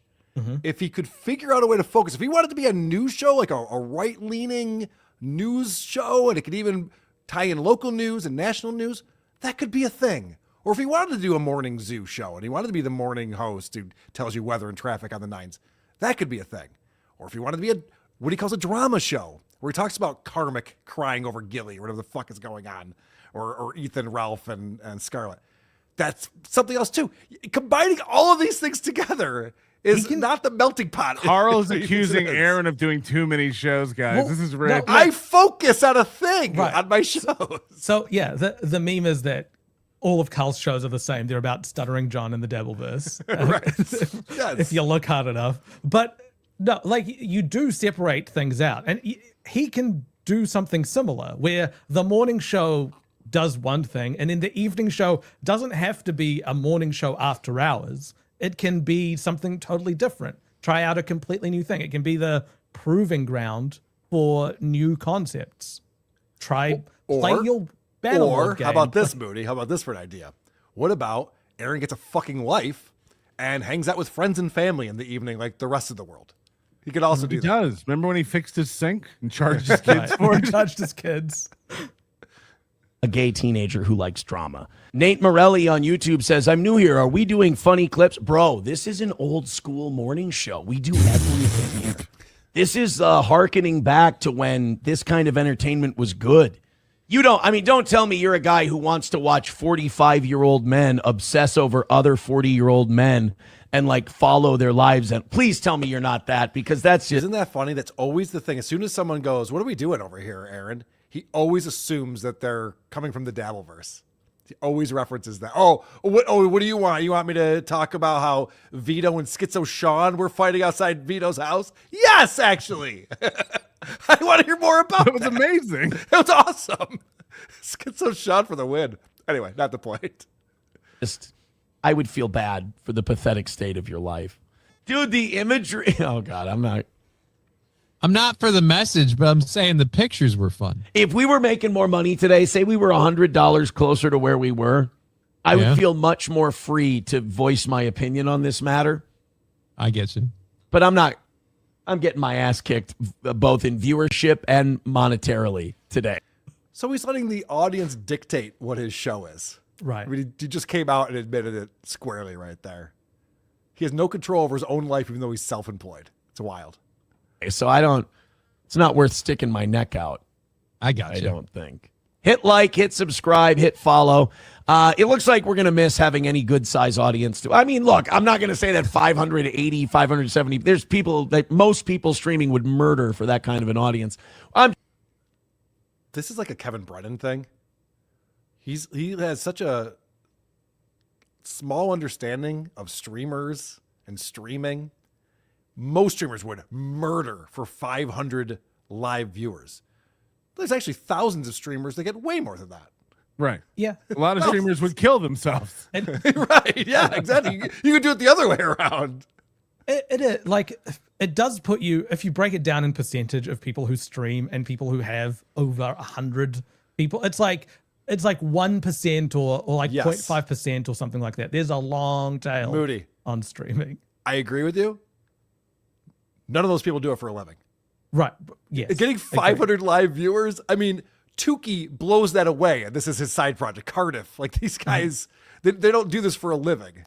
And, You're right. Aaron's and also, acting like this is an impressive feat. That 500 number that he brings up includes the Twitter impressions. Yep. It's just useless and Rumble numbers that he adds. Rumble numbers are divided by 4. I'm telling you. That number's bullshit. Do you think Kevin Brendan's going to have trouble leaving Rumble because the numbers on there are so good? And No, he'll be I they think like it's my cope. numbers. I said this yesterday on my show, but like him going like, I don't know if I want to go back to YouTube. The minute he's allowed back on YouTube, he'll be back on YouTube. Dude, I calculated out what percentage of YouTube's revenue Kevin generates, because you were right. You were talking about that. Because he does this thing like, I make them a lot of money. They better show me some respect. It's like, holy shit. Yeah. YouTube makes $40 billion a year in revenue. So Kevin's whatever $100,000 or $150,000 that he makes when YouTube takes their cut is literally nothing.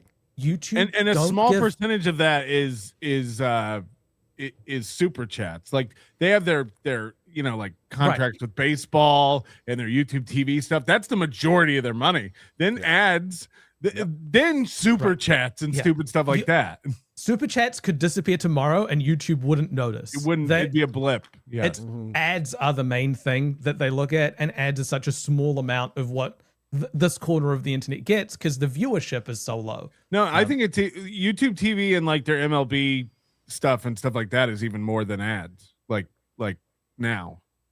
I watched a recent breakdown of it, but either way, like the long tail, like you said, is memberships and super chats. It's like that's not so stupid. And for Aaron to just be like, and obviously he's got to like pump himself up. He's like, actually, these numbers are amazing. Nah, okay. When you was on the radio, do you have 500 people listening? Because I don't think that you would last very long being a morning show if you only had 500 people listening. And then you extrapolate it, zoom out even further, where it's like YouTube as a percentage of Alphabet. Right. Alphabet is a just $400 billion. It's not ridiculous. Just not used to it. So hit like, hit subscribe, hit follow. At least make this a good money day and gift some memberships. Streamlabs, PayPal, and Venmo have all been quiet so far. So please. Yes, Streamlabs is always quiet, Aaron. Always. We check it. And thank you. We would love to get some support today and make a couple of bucks and make it worth our while. What's quieter, the Streamlabs users or Aaron's children's bedrooms in his house? Put on this show for you today. So throw a little something at us. We haven't been begging today. We haven't been begging for a long time. And just make it so that we can do a rally segment today. Streamlabs is quieter because if you assume 50% of 3, that's 1.5 people in a month. And Aaron only has 1 person a month on Streamlabs. That is down. Yeah. I would appreciate that. And then when one person throws a little something our way, throw a little something in yourself. We appreciate it. Wait, I thought we were supposed to wait for someone else to donate first. Now he's saying we wait for someone else and then we do it because it seems like a cool thing to do. I'm confused. I kind of thought that hitting 500 memberships today was going to be automatic, and it ain't.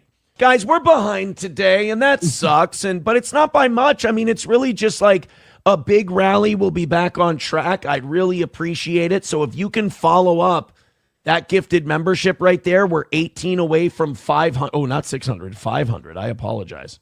So yeah, get generous. Streamlabs, PayPal, Venmo, Super Chats, Rumble Rants. I would really appreciate the support, guys. Really would appreciate it. I looked just out of curiosity because we were talking about this in my Discord, and I just went. I was like, I have no idea how many members I have. Yeah. And I went into YouTube and just looked at how many members I have, and it's over 2,000. Yeah. This guy every day is like, we're 2 away from 400. We're 98 away from 500. It's like, and all he does is hammer it. I mean, he hammers it more than anybody. Well, because you do things like you've gamified memberships. You do this. Patrick, for those who don't know, Patrick does a thing where he'll point out one person who doesn't have a membership in the chat, and if that person gets gifted a membership by someone else, then they get $100 gift card to the store. Yeah, like a bounty. Right. There's nothing like that from Aaron's show. What do you get for a membership? Access to a members show that's 40 minutes every week? Well, hold on a second, Moody. If he's 18 away from 500 and you gift 10, then it'll only be 8 away from 500. What part is you not understanding? We all get a dopamine hit from that, not just one guy. It's all very exciting, Moody. Speaking of which, we do have a goal on this show, as you can see on the left-hand side, supertip.gg/WTP. We can now have goals set up. So we're taking advantage of that. We're $200 towards our $500. So we're whoa, shit! Something big just happened. All right, well, that's exciting. Thanks, guys. Thank you for supporting us. We'll hit that in just a moment. But first, I have to play Aaron talking about getting the invite over to Hughesy's show. And as you guys probably know, I was on Hughesy's show not too long ago, and once again got to talk to Ava and $2 Dan. Always a good time with those two, mixing it up. So I'm sure Aaron would be excited about the opportunity to go on with Hughes. Soldier link. All right, let's get after it. I'm going to say goodbye to YouTube. Electric Shoes over on YouTube says, thank God for Ryobi. By the way, YouTube, if you want to come follow us to Rumble Friday, by the way, that Rumble app is getting way, way better. It's getting much better over there on Rumble. Come check it out. The link is pinned to the top of the YouTube chat. We will see you guys, the YouTube people. We're on Rumble right now. I decided to set up a stream on. I don't know if anyone's watching on Rumble, but I set that up. And if you give me a Rumble rant, I will not see it. I should have mentioned that sooner. Whoops. Super tips only, nerds. Yes. We will see you next week at 6 a.m. Central. Come on over and join us for Rumble Friday today. We can say all the naughty words and play all the naughty shit. This is my least favorite argument from all these idiots. What they pretend like it's a different show on Rumble. Like we can say stuff we can't say on YouTube. It's pretty much been proven now that you can say all the words you think you can't say on YouTube can be said. Like it's right. The concern is copyright, nudity, violence. Those are the things that YouTube's worried about. It's not so much the specific words that are the problem on YouTube. It's more the combination of the words and the meaning in a sentence. And the frequency. Like, I'm sure if you were hammering the N-word every day on your show, like that eventually could be a problem for you. Gino. It's also childish. Like, Aaron used to have Gino on Rumble on Fridays because Gino's going to get spicy. This whole thing started so Gino could say the N-word on Fridays. Right. What it's like. How old are we? Why is that titillating for you? What are you talking about? Go play a video game if that's what you want to hear, nerd. Welcome. All right. So when it comes to speaking of YouTube, Husey DM'd me on Twitter just before the show and asked me if I would go on his show this afternoon. Well, the only reason to bring that up is to let us know that you are going on his show, right? I would imagine. With Lemmy. And, I would love to. I really would. Yeah, this is funny. So it starts with... I saw this morning and I went, oh, I know what he's doing. Yep. But it's my oldest's birthday today, and we're going out to dinner, and we're celebrating and opening presents and all that, so I can't. But I love Husey. Hold on. I like it. This guy's going out on dinner dates with children, but I'm the pedophile? Show. I think he's a funny guy, and I appreciate the invite. And it just goes to show, if you say on your larger program that Husey's cool, he's a complete whore, and he'll invite you on his program. So Aaron brought this up to let us know that he's popular? Hey, guys, I'm getting the invite to go on the big Husey show. Who hasn't gotten an invite to go on Husey's show? What does he mean by that? Is he really proud of himself? Why did he bring this up? I've never been invited to be on a Husey show. Fuck you, Wood. It's not the That's pathetic. I wouldn't go. $5 from... Okay, yeah, smart. Oh, you sound like Aaron here in a minute. Red Fox Mad, thank you very much. Appreciate it. Also, I'm one of the biggest shows... I know I make fun of that community. I'm not really part of that community. I rip it to pieces and make fun of it and hold it up for mockery and ridicule once in a while. To who? Aaron has no audience. His legions of followers. He's one of the biggest shows. He's 600 away from 1,000 viewers, you idiot. But I'm one of the biggest number shows. Like, we do 700 people at a time on our good days. We're we're about MLC or up level. Just a reminder, this guy makes fun of me when I go down to 700 viewers. Right. Yes, he called it out. That's hilarious. He's one of the bigger shows. I'm one of the biggest level shows that mocks that orbit. You know what I'm going to say? I'm going to make a statement right now. I don't do panel. That's right. I'm pulling rank as one of the biggest shows there is in their orbit, in their periphery. I don't do panel. What a pussy. No, everyone knows what he's doing here, right? Yeah, of course.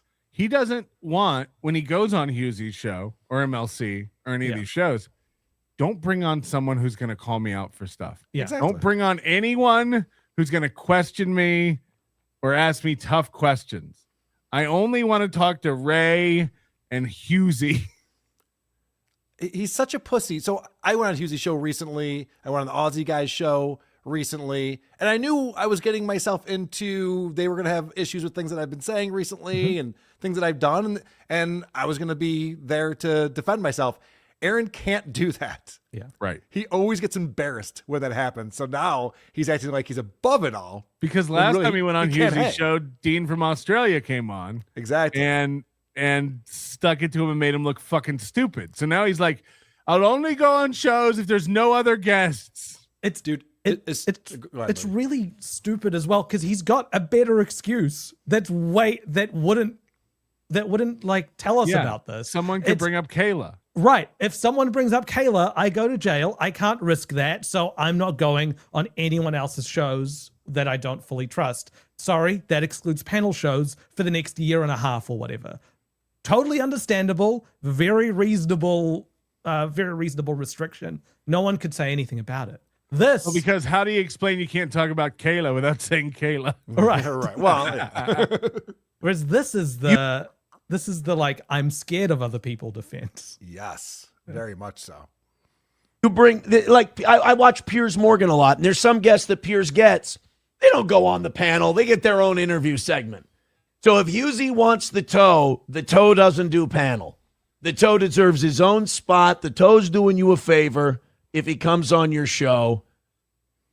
The toe doesn't do panel. This is not an honest argument either. So it's like if you know the format of like Real Time with Bill Maher, okay? So up top he does his monologue, then he does a sit down interview for 5 to 10 minutes with one person, then he moves over to the panel where he has 2 to 3 guests, and that's the majority of the show. The reason that person in the beginning who he does a sit down one-on-one with isn't on the panel is not because they're a bigger more revered guest or something. It's usually because no one wants to hear this person's opinion on what's going on in the world. It's like, we're interviewing about your new book, or you're a politician. We're going to talk about something very specific going on.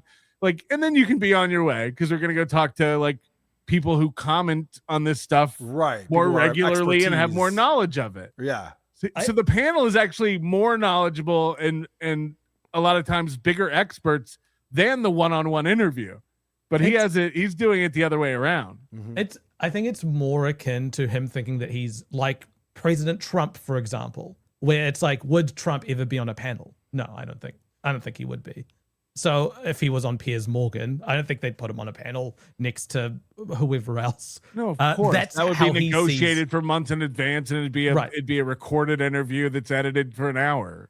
That's how he sees himself, Patrick. Right. That's where he's coming from. He doesn't, though. All of this is disingenuous. All of this is just a cope, so he can be like, well, the reason why I get invites, because he must have thought that Husey was going to out him and be like, I invited Aaron out. He doesn't want to come on and face the music. So he's like, all right, I got to get out in front of this and explain, well, I couldn't do it today because of a birthday party. And he's like, oh, shit, but I could be asked next week to go. And also, I can't do it because I'm too good for panels. But like you said, he had a perfect outfit. But also, using your President Trump example, it's like, okay, but all the topics and questions are negotiated ahead of time and planned out. It's recorded so they can have final cut, say so. The people on the panel can defend their stances and argue intelligently about what they're saying and what's going on and back it up. A lot of times the people in the one-on-one interviews, the guy they're talking about their new book or whatever, it's like, yeah, we're not going to bring on the panel. They'll eat you alive. it's right.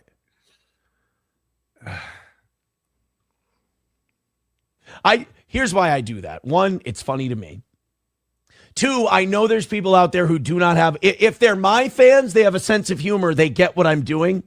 I love triggering the fuck out of people and see if they'll write about it. And you can expose that they have no sense of humor and no sense of irony. Oh, okay. I misunderstood this. So Aaron's being a total bitch and pussying out of going on Husey's show and having to face difficult questions and answer them. To expose those people. Because it's a funny bit that he's doing. Aaron doesn't want people on questioning him because that exposes them. Right. What a retard. The toe doesn't do panels. Chat. Spread the word. Spread it on Twitter, Facebook, Instagram, TikTok. The toe doesn't do panel. Why is he Toe's calling a solo himself guy. the toe? Why is he calling himself the toe? The show is Steel Toe. Right. His name is I don't Aaron. understand this. It's so confusing. This guy has no identity. He has no idea what he does. Toast. The toe's a get. Miss Tay with $20. The funny thing is that he would be a get if he would actually go on someone's show. And we've all said it. We'd all go on his show. He could keep all the money. I don't care. I'd love to go and talk to Aaron. We've said it before. If he's willing to go on your show, Kevin Brennan, Husey, Ray, he doesn't respect you and he thinks you're dumb. Yeah. That's a fact. He knows that he won't get any hard questions or pushback. That's why he wants Karmic on his show. The people he wants to come in, who was Johnny, Matt, Oz. Right. These are fucking dullards who will never speak up. He's toying with Bob Levy not too long ago, but he's like, that's not realistic.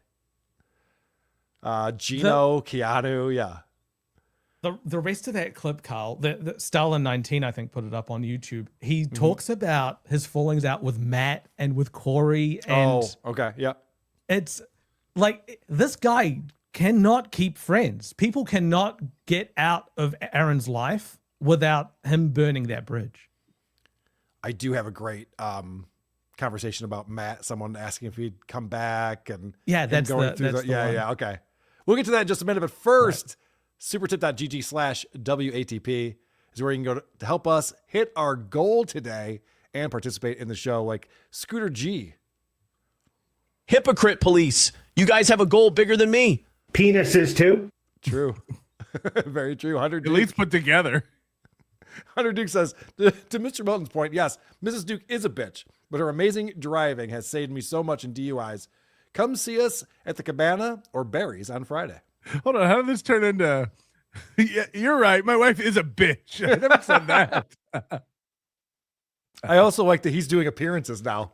What are you guys doing on Friday? Well, I know the Dukes are going to be at the Cabana. Right. There's also the comedy show. So I think Charles Chance is doing a giveaway. I'm not sure which to do. R.I.P. Chuck Norris. Oh, it's got to be burning Aaron alive. He doesn't have a show to talk about Chuck Norris right now. It's the big topic. AO 1012. I want to do fun stuff, but I have to repeat what the 5 Twitter accounts I get all my opinions from said, then talk about the goal. If we hit the goal, we'll ask Johnny to fall in his gaming chair. Exactly. Mersh has a lot of balls to turn a leaderboard into a competition. Love you, Carl. I didn't say it was anything about balls. That is what it's there for. Anthony Rowe. Aaron looks like Jim Carrey. If Jim Carrey was gayer, more boring, and daydreams about his wife's boyfriend's load. Fair enough. Not sure why that's stuck up on the screen like that. Because Moody broke everything. I broke everything. Aaron wishes he had a boss. He doesn't want to actually run his business. Yeah, I know. He needs someone to... That's why for a while he was telling us, Slam Piece saying this, Slam Piece saying that. He needs someone to tell him what to do. He has no That's direction. why he called April the general manager. He's like, you do all this stuff I don't want to do. I'm the talent. I have a clip of him arguing with the chat that gets wild. Like people who give him a lot of money, he ends up banning one of them because they have Was this from Wednesday? Opinion. I heard Wednesday he was losing it. Yeah, Wednesday was having a bad day because he had missed the goals Monday and Tuesday. He was very frustrated. I've thought about pushing Johnny down 100 flights of stairs a few times. Not proud. Give $1 for every stare. I tried to get into Steel Toe a few years ago. I found him boring with no comedic ability and had nothing interesting to say about any topic. That's correct, Jacob Shed. Noticed that too. It's embarrassing that you tried to get into him a few years ago. That's embarrassing. Captain Cheese says, I hate to give a point to the toe, but most streamers on the internet could count their viewers on one hand. Even the toe's real numbers crush that. Right. And they don't think that they don't think they do this for a living like Aaron does. But we've said it before. He did something amazing after leaving radio, which is building quite a heavy following and getting quite a lot of money every month. But he failed to capitalize on that. Shut that dog up. He's just scratching. He's fine. Over the years, and he's just been like squandering all of it. And now it's nothing. He's down to lower than what the Twitch numbers were. Look at this. We saw a big donation come in earlier. It is Twin Talk with the Sidley twins, $50. Thank you very much for that. We very much appreciate it. I'm friends with Bruce McCullough now. I have his pass. I have his artist badge from Sketchfest. I'm friends with Bruce McCullough. Sweet. Me and Bruce McCullough are friends now. That's very exciting. The flying pig himself. Well, thank you very much, Sidley twins, for the $50. Much appreciated. Since you said that, yes, I'll go ahead and spoil this. Oh, I think Bruce McCullough is working on an intro for this program as the flying pig. Shut the fuck up. I'm not kidding. That would make me happier than a pig in shit if that were to happen. That'd be I'm amazing. not kidding. It's been bandied about. Wow. So yeah, that's what. I don't know Very what cool. any of that means. A trigger Sir Pounce-a-lot. Hey, Moody, thanks for getting Trigger in trouble with Big Sauce when you told him to email Patrick last night. Big Sauce has now banned his email address and probably banned him from his channel, WTF. That's a running gag. If you fell for the "you should email Patrick" gag, you deserve to be blocked. Jacob Shed. Aaron loves using his kids as shields to protect himself, not father of the year material. Yeah, it's I'd love to do that, my kid. I actually have to see them for once. Dummick 33. It's easy to put on a show for racists, knuckle draggers, and homophobes. Obviously. Yes. Notice that. Slaughter Butter, remember for 1 month, says the almost 40-year-old man who filed an HRO against Melton, who lives in Vegas. He can't remember his stance on anything at any given time. He comes off as such a pussy. Johnny can't remember his stance either. He tried to explain that the HRO was his one is legitimate compared to the ones from the cops against Afro Man, because a judge signed off on his one, whereas the judge didn't sign off on the one against Afro. They're completely different cases. The one with Afro Man is a defamation case, and the judge said, "Let's talk it out in court." And the HRO one is, let's talk it out in court. It's the same. Like if you file a PayPal dispute and they lock up the money until they make a decision. That's what it is. It's like it doesn't mean you won just because they're holding the money. You were talking about Wednesday. Let's talk about Wednesday because he was having a tough go at it. He's not in a good mood, not in a good place. He's been missing goals.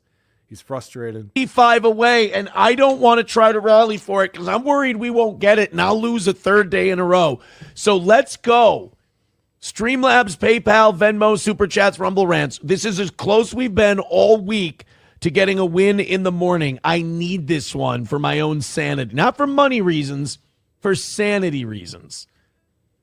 Fire Truck Thiva says, with $10, thank you for the 10.65 away from today, guys. Let's go. This is our first win of the week. We need it. All right, guys, we got about 8 minutes. Afro Man dresses like a bigger asshole for court than Nick Rekieta. Yeah, he's got to be. And it's a little early to start the rally segment, but you know what? We're 65 away. I need a win today, just for my own sanity. We need a W. Let's get a W. Let's start the rally early. We're going to end with Erica. Okay. Let me just scrub out a little bit because he gets real desperate, and that's always the funny part for me. Because he has rally songs like people have karaoke songs. He's like, I like to do Erica, and then I usually follow that up with I'm a real American. And so Aaron tries to play it cool when he knows he's going to miss the goal. He's like, I don't want to bag, and it's embarrassing. People will clip it and stuff like that. And then sometimes he just goes all in. And this is one of those times where he's just like, fuck it. We've missed the goal the last 2 days. I'm just going to beg like a motherfucker. Tomorrow. Let's go. Let's go. Come on, guys. Come on. We can't lose today. And let's do it in regulation. Let's do it inside the song. $10 away from a win. We've only got 30 seconds. Come on, guys. Show me. No, you have to do it in regulation. Cares? Don't do it outside the song. Do it within the parameters of the song. Why? How much better would this be if there was a thermometer next to him like the one that we've got?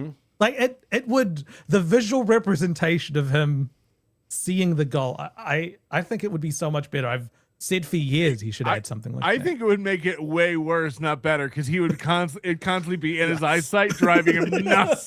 That's so true. Because the first 3 hours, it would just be like at that very bottom rung. Sometimes he's doing a show and he just lean in and watch it. But it also it hides how far away he is from his viewers when you just have it as a number, because people can't visualize things very well all and the he's time. been doing this secret thing where you're like, I'm not telling you what the goal is today until we get close enough where I know it's either gonna happen or not gonna happen, and I start freaking out. We can do it. I leaned all the way in to knock out this goal today. If we don't knock out today, that's an embarrassment. Come on, we can do it. $10 to go. Come on, couple of memberships. Let's do it. Come on, guys. Come on, don't let that music end without the... That's the other regulation. Fuck. I love this. In Fuck. the mood. Yeah. What he just said is that don't let that music stop playing without you hitting the goal. He finds the In the Mood bumper at the end of Erica as part of the music. That's now that's now diegetic. It's part of it. I love when he forgets himself, like I said, and he forgets he's doing a show. It's like a coach watching the last play of a close game. He just leans in and he's like, it's all in the quarterback's hands Biting now. his nails. Come on, man. God, we earned this one today. We really fucking earned this one. The song is called In the Mood, and he's like, ah! Yeah, I know. It's the fucking happiest toe tapper it's there a toe is. tapper, and he's like, ah, my life is over. He's so pissed. Coltrane says should be 5 after my membership give. Oh, you're right. You know what? You are right. Nope. Doesn't matter. We This is still my lost. favorite one, the sunken place Cunt. outro. Yeah. Fucker. Oh, I hate when I lean all the way in and then we still take the L. Come on, guys. I'm not fucking come on. What's this? Good. Oh, $9 away from $4 away from a W. Gift a membership. Let's call this a win. Let's cock off on everybody. Let's go. $4.99 from Pray by X. Guess what? Suck my fucking dick. We won another win for the toe. Another win. Whoa. What the Firework. fuck? Yeah, it's very exciting. That can't be him, right? That's the Clipper. Oh, He didn't add anything Yeah, to what his show. Clipper? maybe it's the Clipper. I think this Is is this Roy. so Yeah, he- Sombrero. he This is new Roy to his Sombrero. Roy Sombrero, make it muffle the voice a little bit as you zoom out. I was going to say, make it echoey. Some reverb. Yeah, it's a Hall. reverb the further it goes. Please That's don't shit me into the box until tomorrow. It's so good. Boom! Roy Sombrero's really doing it. The toe wins. Everybody who didn't want the toe to win loses. Everybody who Suck my contributed to the toe fucking rules. Thank you very much, guys. We got there. First win of the week. Thank You know what's crazy is that we just got our asses kicked, and yet I played it on this show. Not since the Mikey interview have I made such a terrible decision of what to play on this show. Yeah. you so much. I will see you tonight. And then, oh, Bill Grand says that's not very Christian of you. Well, guess what, Bill Grand? See you tonight. All right, guys, take it easy. It's a win for the toe. It's a loss for everybody who doesn't like the toe. And I'm going to be back tonight to claim that perfect week for the evening show. And then tomorrow with Oz, we're going to fucking crush it. God, he gets so pumped up over that $5. It was $4. And as soon as he hit it, it went from I'm a failure, everything is worthless, my life is meaningless, to suck my dick, everyone, I'm the man. I've got a joke. I just came up with a dad joke since we're doing so well on the goal. You ready for a joke? Yeah. How are Aaron Imholt and Jesus different? How are Aaron Imholt and Jesus different, Patrick? Jesus wasn't afraid to go away for 3 days. Fair enough. It's an Easter joke. I get it. Imagine being $5 away, like having the worst thing in your life and everything falling down to being victorious is $5 is the difference for that. That's what I mean. Like being that bipolar, I don't have it in me. I wouldn't be able to do that. It'd be exhausting. Finding change on the ground is life-changing. Right. Yes. A 20 in my pocket? What the fuck? Sidewalk chalk with $10. He puts the sidewalk in the scrolling. Of course. All right, this is a fun clip because so the Toe Boys are getting a little annoyed with Aaron being so liberal and so like religious and everything. You know, the brother Toe meme. So Aaron's gonna fight back. No one asks for ice, you dipshit liberal bleeding heart. God, you have gotten so much fucking worse since you found religion. My fucking God. What did I What did I say? All I did was told you what happened. I did. Trump sent ICE in here because Tim Walz wouldn't cooperate with giving us access to the jails and any criminal illegals we might have. So he sent in thousands and thousands and thousands of ICE agents. Then when Walz agreed to give him access, they left. Why are you so mad at me? What the fuck did I go back into the chat thinking, hey, maybe the few gifted memberships, couple of bucks. What now do you see why I don't stop in the chat unless there's money, then I'll hang around? I don't need to take fucking abuse for free. I'll get paid to take abuse. Absolutely. Oh, tell me you're a low-cow without telling me you're a low-cow. Listen, if you want to insult me, just give me $2 while you do it. That's fine. I'm fine with that. Idiot. But fuck you. Oh, hey, everybody. Hey, guys. Sam Show's back. Sam Show's back. And he's angry. He's pissed off again. I'm a Jew now. You didn't know. It's okay. You know what? I'll tell you why I'm going to let Sam Show vent tonight. He caught himself a bit of a bare bottom spanking this morning, and I think he should be allowed to vent. Papa Shab says most Catholics are basically Jews.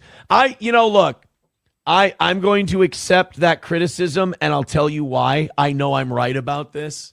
So any upset or anger I'm causing, I can't help it. I can't I'm not Fox News. I'm not going to sugarcoat it and lie to you just because it'll make you more comfortable. We're learning. Whereas Papa Shab is all says about Jesus, and Judaism's nothing about Jesus. What doesn't make any sense. What is this show? What are you talking about? What is he talking about? He's arguing with the chat about what he should be talking about, and also claiming that he knows everything there is to know about everything. Put a sock in it, egghead. Thank you. $5 from Main Vein says, you have become way more liberal, and I've stuck around because while stupid, you're sincere. Base Toe was a better show than Lib Toe. I do like the religious talk lately. Respect.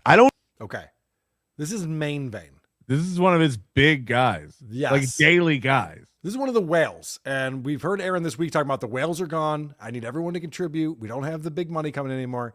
Main Vein is one of the guys Aaron should be trying to keep happy if the only thing that he does is get money from viewers. Listen to how he responds to this criticism of him being a little more liberal than he used to be. No, dude, I'm sorry, but I will fight you on this, and I've fought my audience on shit like this for a decade now. I am not getting more liberal. I'm sorry that Donald Trump fucking lied to us. I'm sorry that he bamboozled us. I'm sorry he didn't end up being what he said he would be. That ain't my fucking fault. I'm standing 10 toes where I've always fucking stood. Don't sit here and go lib to no. Thank you for the $5. I appreciate this. But this is to everybody. Listen, I'm sorry that I'm not like your fucking safe space. You want to talk about liberal. You want to talk about fucking progressive. You want base toe? Here's base toe for you. How triggered he is on this. This is wild. Yeah. I'm sorry I'm not like that pussy safe space shit too many of you like. I'm sorry that I give you the straight shit. And when these guys are ripping you off and reaching into your fucking pocket, taking your money, going, we're going to make America good. And then they start fucking up and surrendering our country to special interests. I'm sorry that I call it out. And this has real like youth pastor energy in like youth group. It's like, I'm not a gang. You want to be me to be gangster? You know who the biggest gangster is? Jesus. That's why they call him Jesus. He's the biggest. Also, there's nobody less based than Aaron. He talk about, to put it like Chad would, he goes any way the Leaf wins. I mean, right. Like he learned something new, he changes his whole identity. He learned something else new, he changes his whole identity. He has a new experience, he changes his whole identity. He's never consistent. Like that's the one consistent thing about him is the lack of consistency. How's he doing with the LSAT? I heard he was going to go to law school, and I wonder if he's putting any money on Mikey's books and checked in. Downtrodden. Yeah, 10 years ago, he was talking about being a Bernie bro. Yeah. Oh, really? And now he's like, yeah, he was talking about Bernie Sanders as his chosen guy. And then went to Donald Trump. And it's like he's all over the place with all of it. I'm sorry that I call it out. And yeah, if the direction we're going isn't working and I want to change it, if that makes me lib-toe, I would say that makes me right-toe. I would say that makes me got a set of eyeballs and a working fucking brain toe. Right toe was good enough. You didn't have to try another one. We're gonna get a MAGA hat. Make America goal again. Yes, that's what we want. You know what I was thinking about? Brown. As I'm watching this clip. So Main Vein comes on and just goes, hey, you've been a little bit too liberal. I appreciate it more when you're based. And Aaron goes off on this whole thing where he's like, you're fucking wrong. You don't know what you're talking about. He's trying to get hired by a radio station.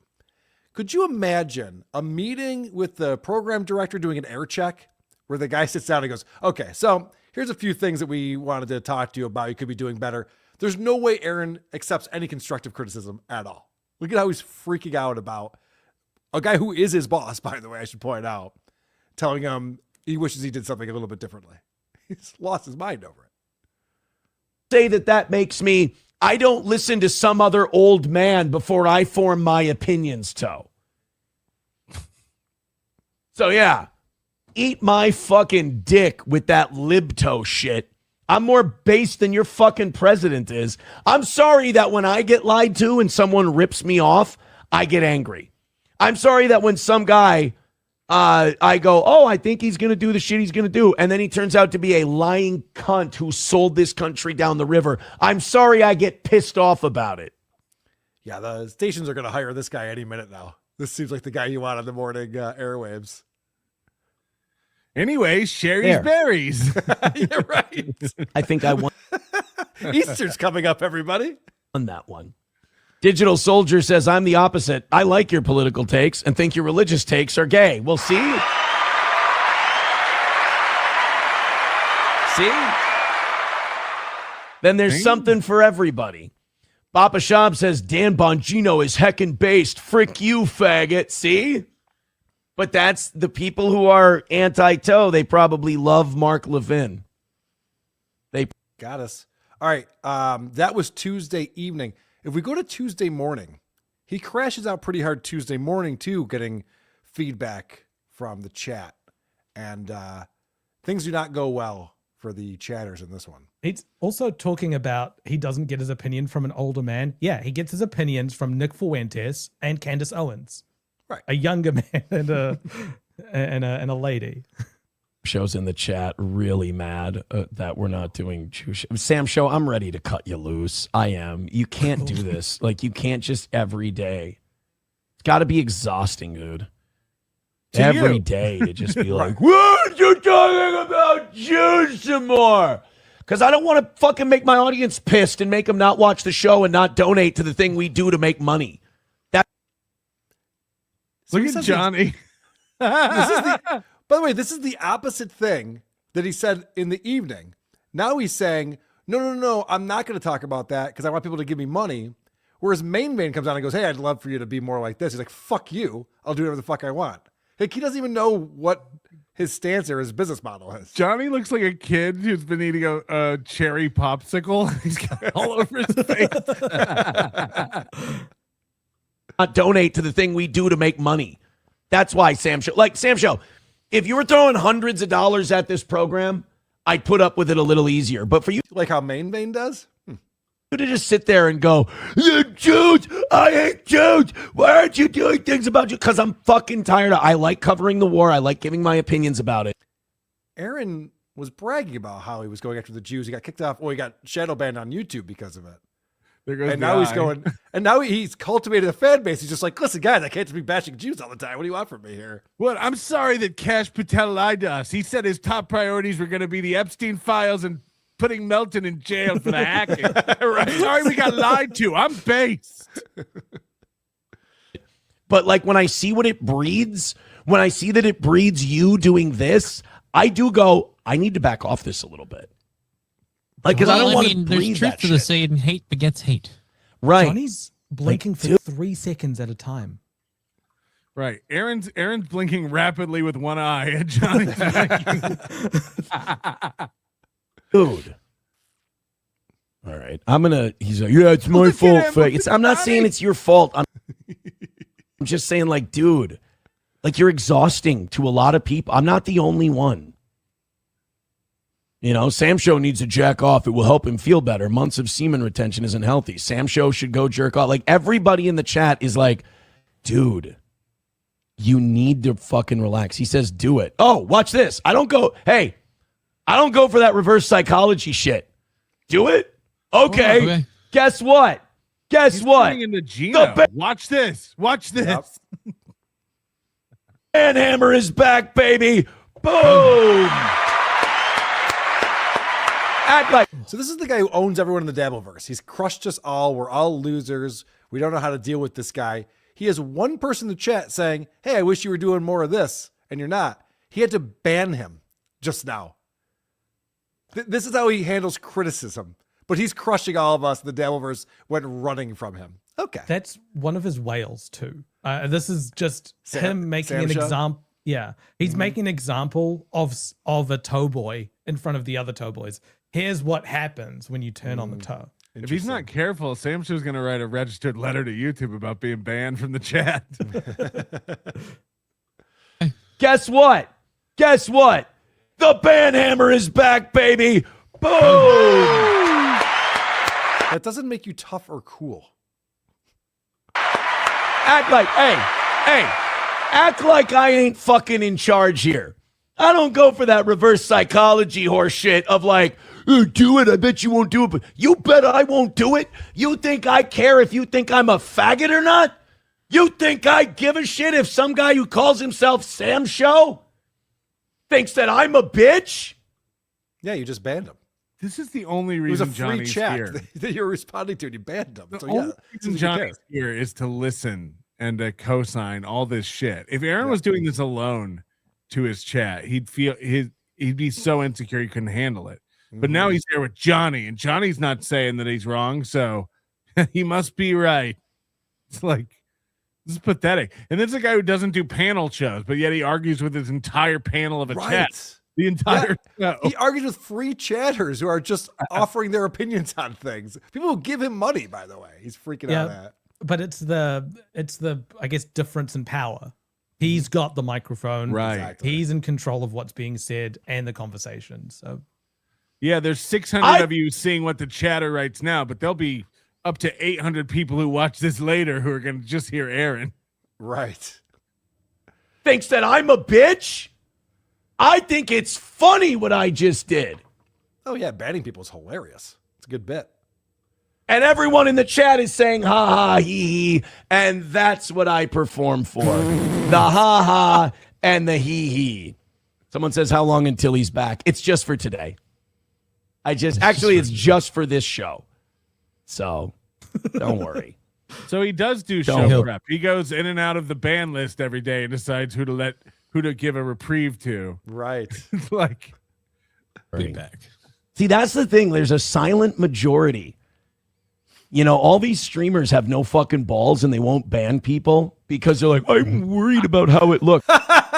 I don't want to make work for myself. Carl, when was the last time you looked at your band list? I don't look at my band list. I don't ban people during the show. I don't applaud myself for banning people, but I'm the one who has no balls. Okay, that's weird. It's such a reversed way of looking at things. Is there anywhere you can freeze this where one eye's not closing? Like, it's crazy.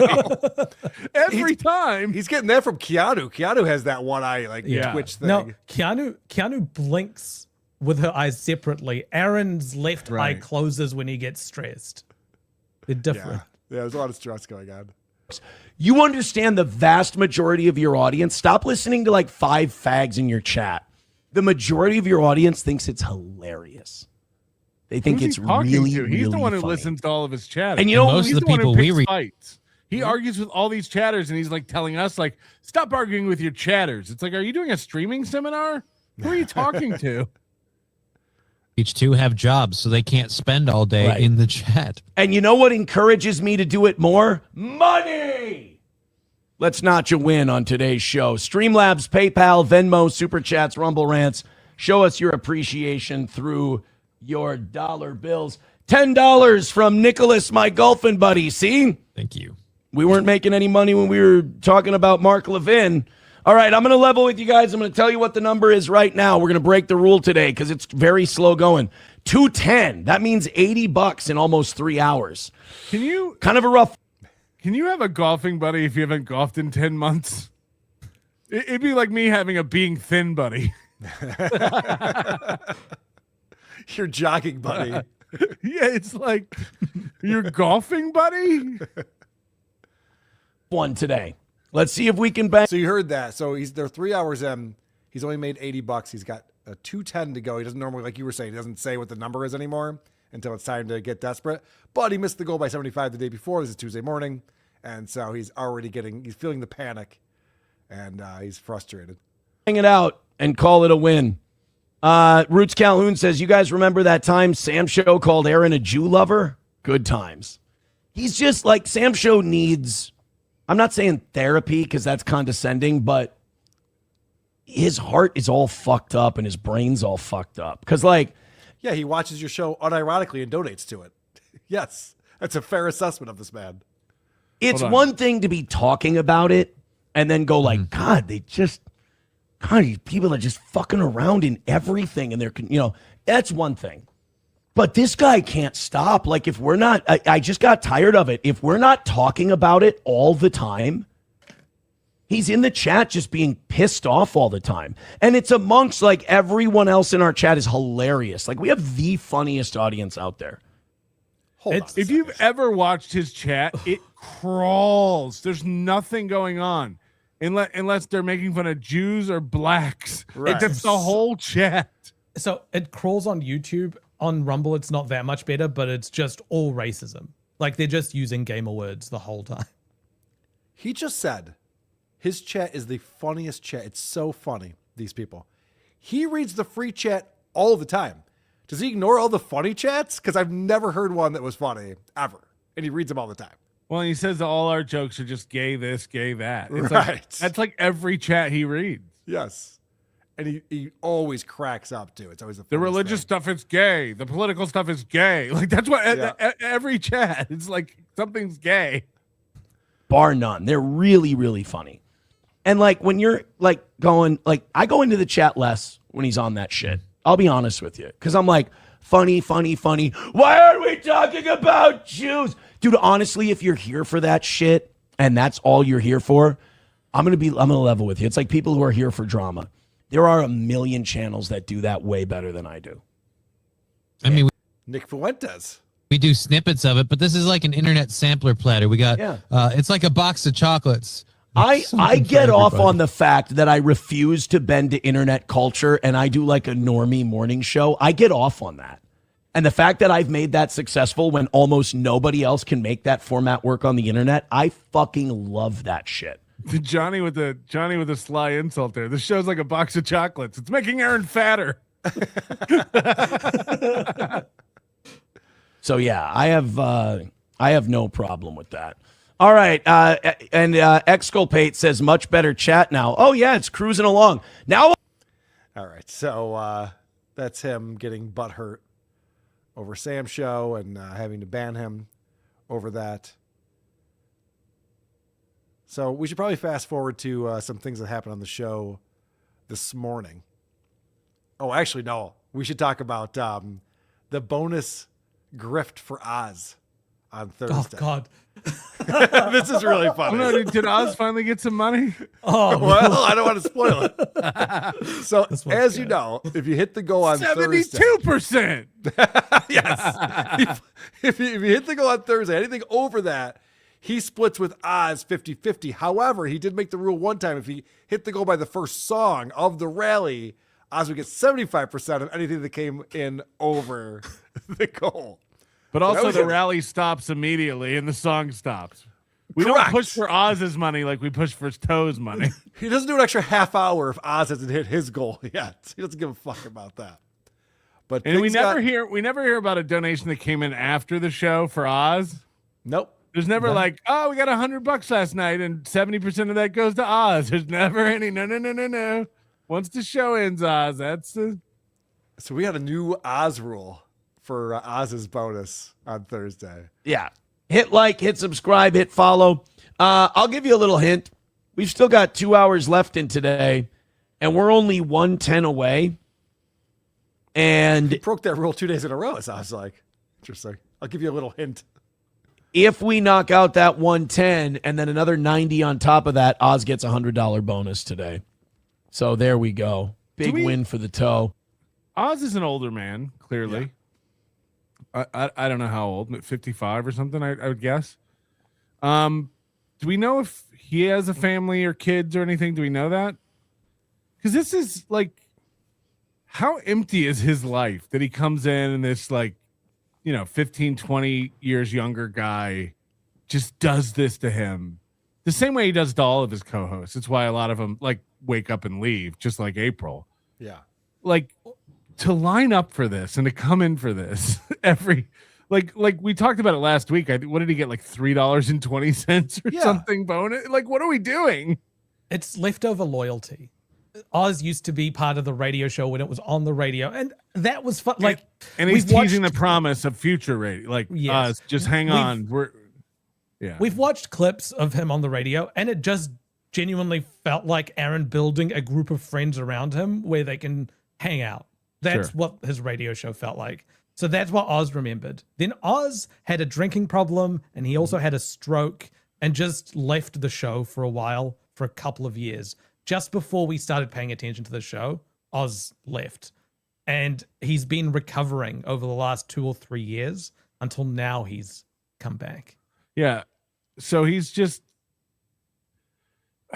it's like Gino pretty much. It's like, maybe I can get enough today for a bottle of liquor. You remember the anniversary show 2 years ago where he had said that Oz would show up and that some listeners were going to pick him up, but Oz just got too drunk and couldn't show up. Yep.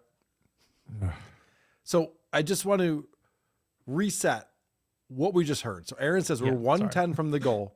If we hit the 110 and we go 90 over that, I'll give Oz $100. Mm-hmm.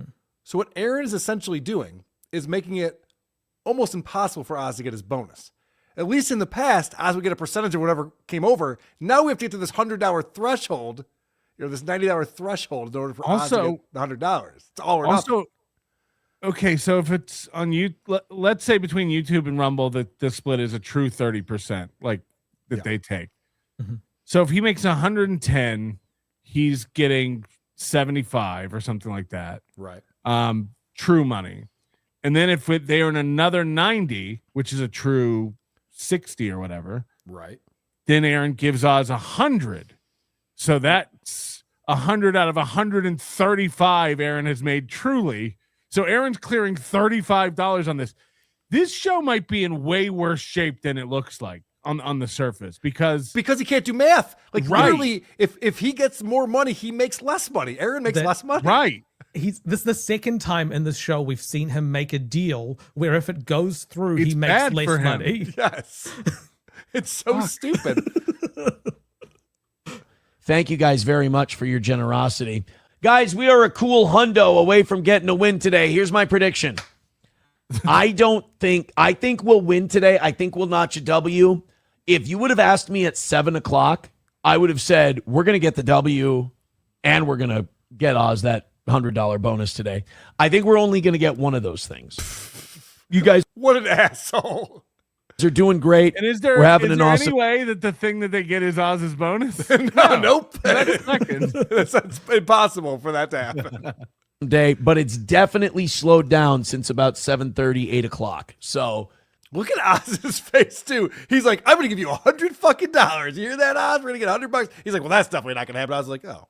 He'll get so sick of it after Sally pulls Charlie Brown's football enough times. Mm-hmm. He's gonna catch on, and he'll be sick. He's cultivated this. Not only is he stupid because he can't do math. Like I said, if you run that deal, that 200 he gets, the 110 plus the 90, he will clear $35 of that if he's lucky. Right. If he's I'm being general, with the splits. He's too dumb to do that math, but he's also surrounded himself with sycophants who won't speak up.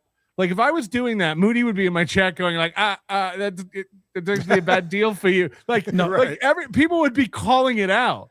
I'd be telling people to do it.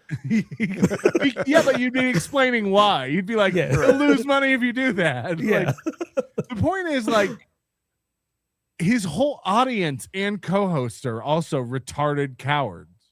Mm-hmm. They're either not speaking up and they do know, or they're idiots too. I just I can't. And he says his audience is the funniest, smartest audience, but it's like, it's exhausting. Let's pick it back up. Let's do one more rally. Let's call it a W for the toe. $90 away from today and $90 short from Tuesday. That's how far away we are from Oz's bonus. Hit like, hit subscribe, hit follow, and if you're feeling generous, let's knock this thing out. Balls deep with $2. Thanks for the tool. Fucking Husey. Not true, Joey Caravello's mommy. We were up around 650 today. We did all right. I love steel toe dot LOL. People get just fact checked. It was 486 is the number. That's even with movie mode, it was 529. Well, even with movie mode, he wasn't showing. If you go back to that graph, the maximum was 620 when you include Twitter, which means that he was adding 30 as a gimme. It says 529. Yes, but that's at a earlier part of the show. This is a live. Got it. Yeah, but if you look at this graph, pause here. Mm-hmm. All right, I guess no, that's fine. It's fine. We get it. It's a lot. It's a lot of numbers. Yeah. It doesn't get close to 650. It goes to 620. Just looking to notch a win today amidst all these insults and references of buttholes and poops and everything else. Will Oz get his $100 bonus? Probably not, but I'll at least notch a dub. 11-year. Oh yeah, this is hit like, hit subscribe, hit follow, and knock out that last $80 or so, and let's call this a W for the toe. I want a W for the toe to end the week. I kind of want a W. That's a Cardiff's kids. So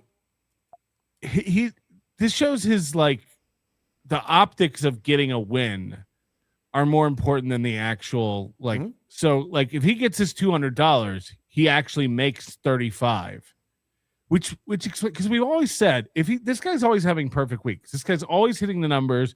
The toe boys always come in and make it up. What's with the panic? This existential panic every day of like, fuck. It's because in reality, none of these numbers and wins matter. The real bottom line, the number going into his bank account, is way worse. Yeah. He'll make $35 if he hits this 200, and it will look like a win, and he'll play the crowd going wild, and he'll give Oz $100, but that's 3 times more than he's going to pocket. So that's where the panic comes in. It's like, it's not going well no matter how many wins he chalks up. This would be anxiety personified. Like this, I can see it. I see why he panics every day. His life is shit. This is horrible. This is why he's found religion. This is why he's talking about God so much. It's so bad. Yes, he's got nothing else. I can't imagine like signing off my show and be like, yeah, we hit it. We won again. And then checking the account and it's $35. And you're like, but I won. And he's right. And he's so obsessed with numbers. I guarantee he's looking at his bank account. He's looking at all of these different platforms that give him money every day. There isn't a day he's not looking at these numbers. Yeah, of course. He knows. He's stressing out about it.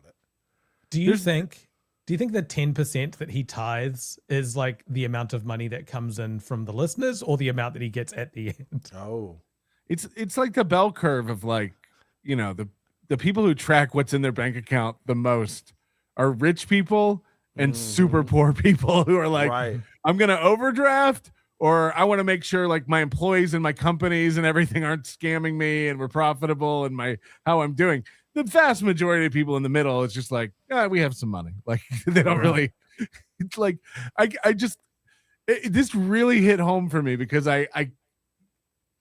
his anxiety makes so much sense now. This is an everyday hell.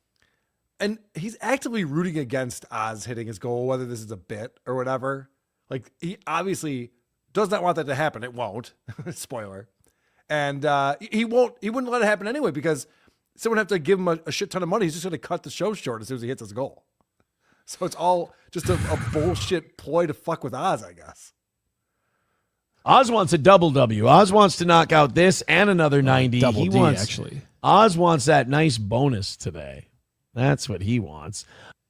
Let's see. Van Gundy. Why are we talking about Van Gundy? Oh, we've completely lost the chat today. I'd say for $50, Hold you on. could probably shoehorn that. So he gets mad when somebody in his chat goes, "Why are we talking about Jews?" But he looks at the chat and goes, "Why are you guys talking about this?" Right. Yes. Bill and Hillary in there. Yeah, I think if we make a couple of bucks, we could definitely get some Bill and Hillary. I'll tell you this, nobody in the chat fucking gave a shit about that story. Holy balls, did that bomb. I went to the chat to see what people were talking about, and I'm like, not a fucking thing about this one. They did not care at all. Sorry, guys. Oh, just seeing that picture. So here's another nothing story. All right, we're $85 away from a win. We're a few more away from an Oz bonus. This was we got off to a crazy good start today. Let's not let it go to waste. Please and thank you. Streamlabs, PayPal, Venmo, Super Chats, Rumble Rants. 6 memberships away from 500. Let's go into Friday over 5. Giving us a shot at 6 by the end of the show. By the end of by tomorrow, more people will have fallen off the membership count. That's true. He's That's so true. stupid. It's further than from 500 on Friday than it was on Thursday. Do you think Friday? Do you think Johnny feels insulted that he is not an inside co-host? He's an outside co-host, and Oz is Aaron's allowed made in it the clear house? that Oz makes way more money when he's on. That people like Oz a lot more than Johnny. Well, Oz is crushing it. Aaron told him basically, "Stop hobbling in here. It kind of brings me down before a show." Well, didn't he trip over Aaron's cable Cords and take him and, offline? yeah. Yep. Cries and that was the best episode ever. Wally World gifting a membership. Give me tips gifting a membership. Wally World gifting 5 memberships. Dude, we're waking him up. Homie's going to go down with that bonus, yo. Let's do this. Well, now we're $50 away from today, $90 away from Tuesday. So I still think you're a ways away from that bonus, but we're only 50 away. Not with that attitude. We're only 50 away from a win today. Hot shit. Thank you guys very much. Somebody too says go until 11 now, Oz. You in? No, you can go at 10:30, but yeah, I have to. Money dictates everything I do. Here's my deal. I have to go till 11 because we got up over 500 memberships, but I also have the members only show You at gotta 11. roll one right into the other. Yeah. this is a real conundrum. That's interesting. So Aaron's like, I'm on till 11 anyway because of this weird rule about 500 memberships. He goes, but you can go because he knows if he does make the money, he's just got to pay it to Oz when the money does come in. Yeah. So there's and he doesn't think about it from the perspective of Oz, that he was offered $100 and then his friend who offered it to him is pulling it away. So this is Aaron again talking about this potential bonus. On to every damn bit of it. Listen to this. So let's rock. Oz, so we came up short by $100 on Tuesday. That puts our perfect week in jeopardy. And I was ready to let it go. I said last night, I'm like, guys, we're not going to get it. 5 weeks in a row of perfect knocking out every goal. I mean, that's something. That's really. He's on a 5-week stretch of winning right now. How is that possible? We've watched him miss He's on his like a goal 9-week half the stretch show. of failing on Mondays. Yeah, like we watch him miss his goals all the time. Like time. half the episodes miss their goal, and he's perfect. But the toe boys make it up afterwards. This is so It's stupid. outside regulation time, but it's still a win. Oh, for this the is so toe. dumb. Okay. But it's got I know. to come to an end at some point. Yeah. So I was ready. Last night, they go ape shit. Oh. They knocked $10 off that 100. Now it's in double digits. And I'm like, you know me, I'm a competitive guy. I want to, I want to be perfect. So I said, you know what? Here's what we're going to do. Thursdays always do well, and today is no exception. These guys have already come out big. Thank you very much. If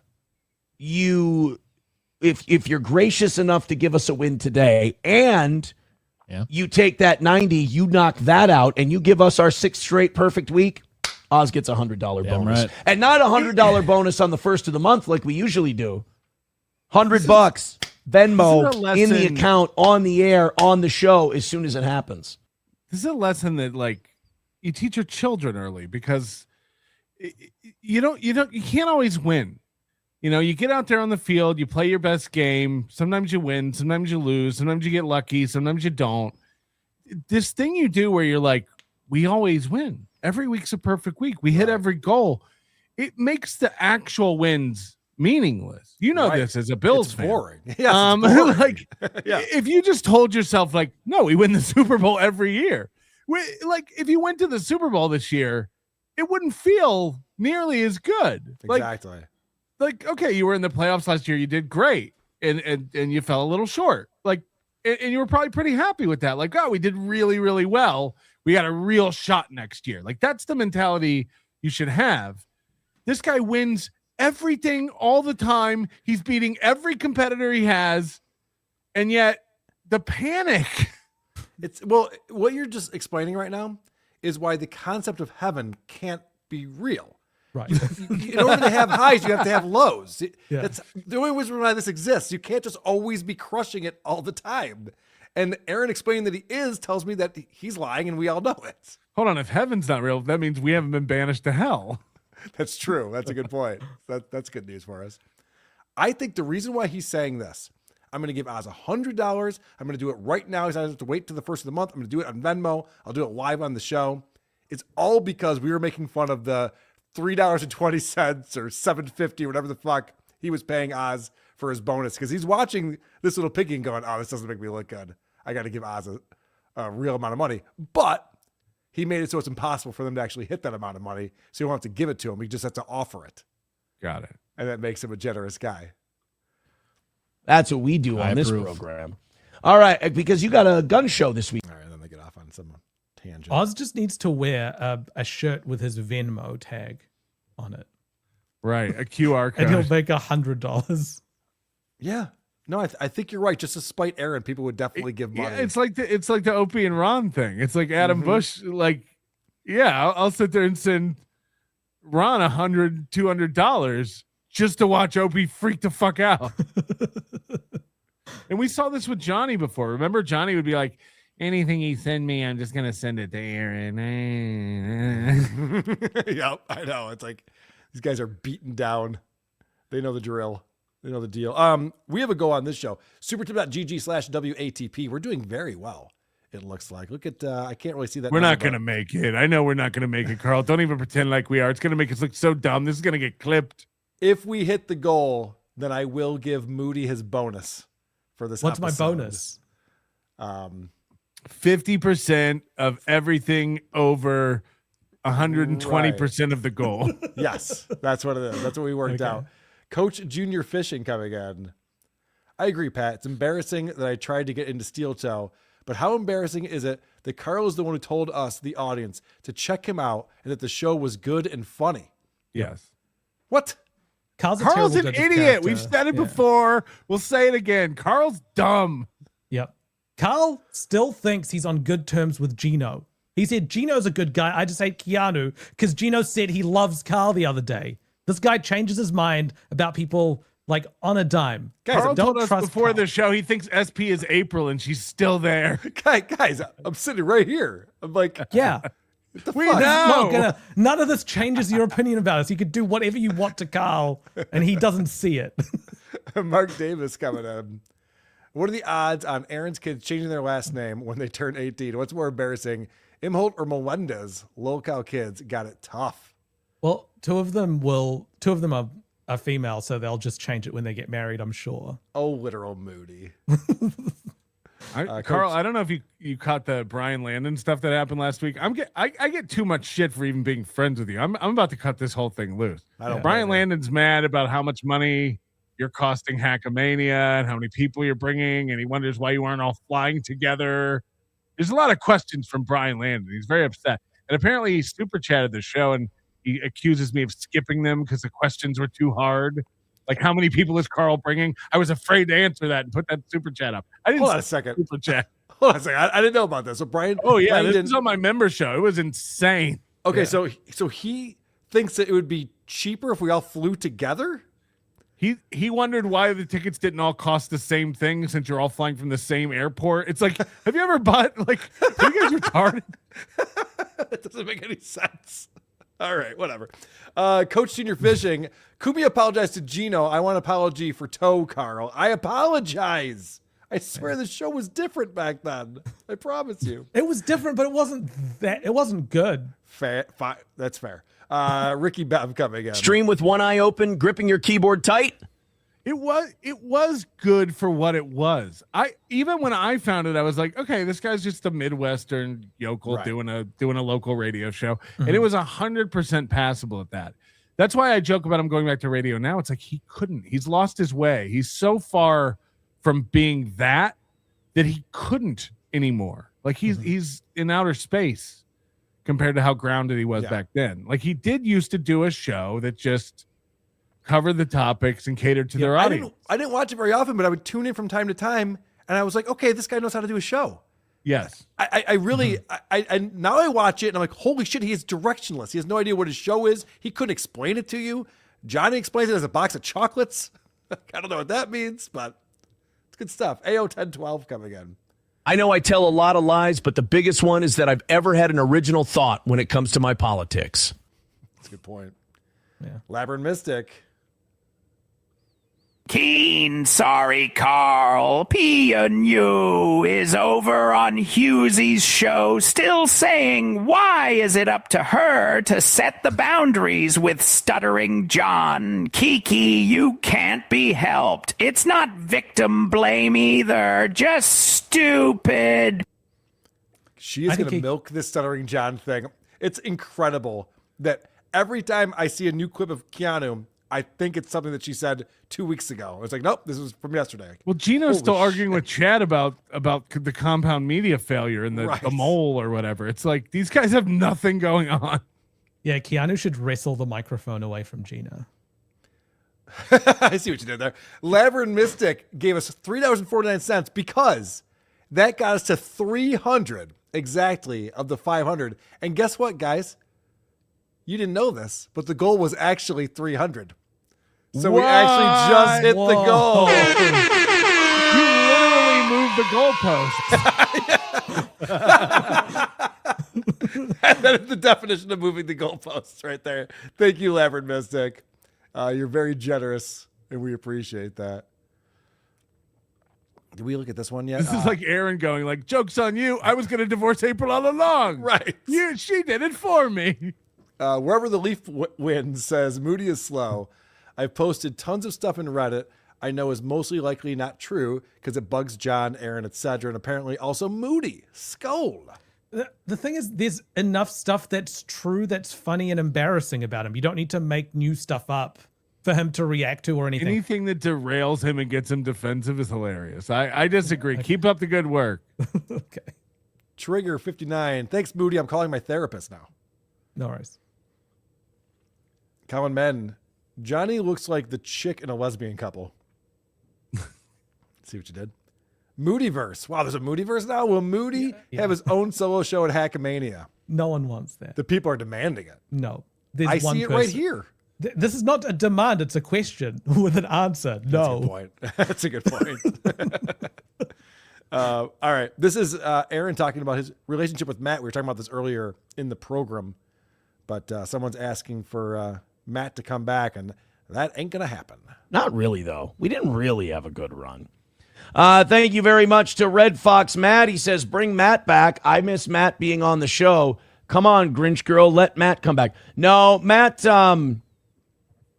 I called Matt's wife out for being a fucking drama queen on Facebook and that shit popping up into my fucking feed. And her like she's one of those dumb fucking moms who goes on social media and puts people's shit on.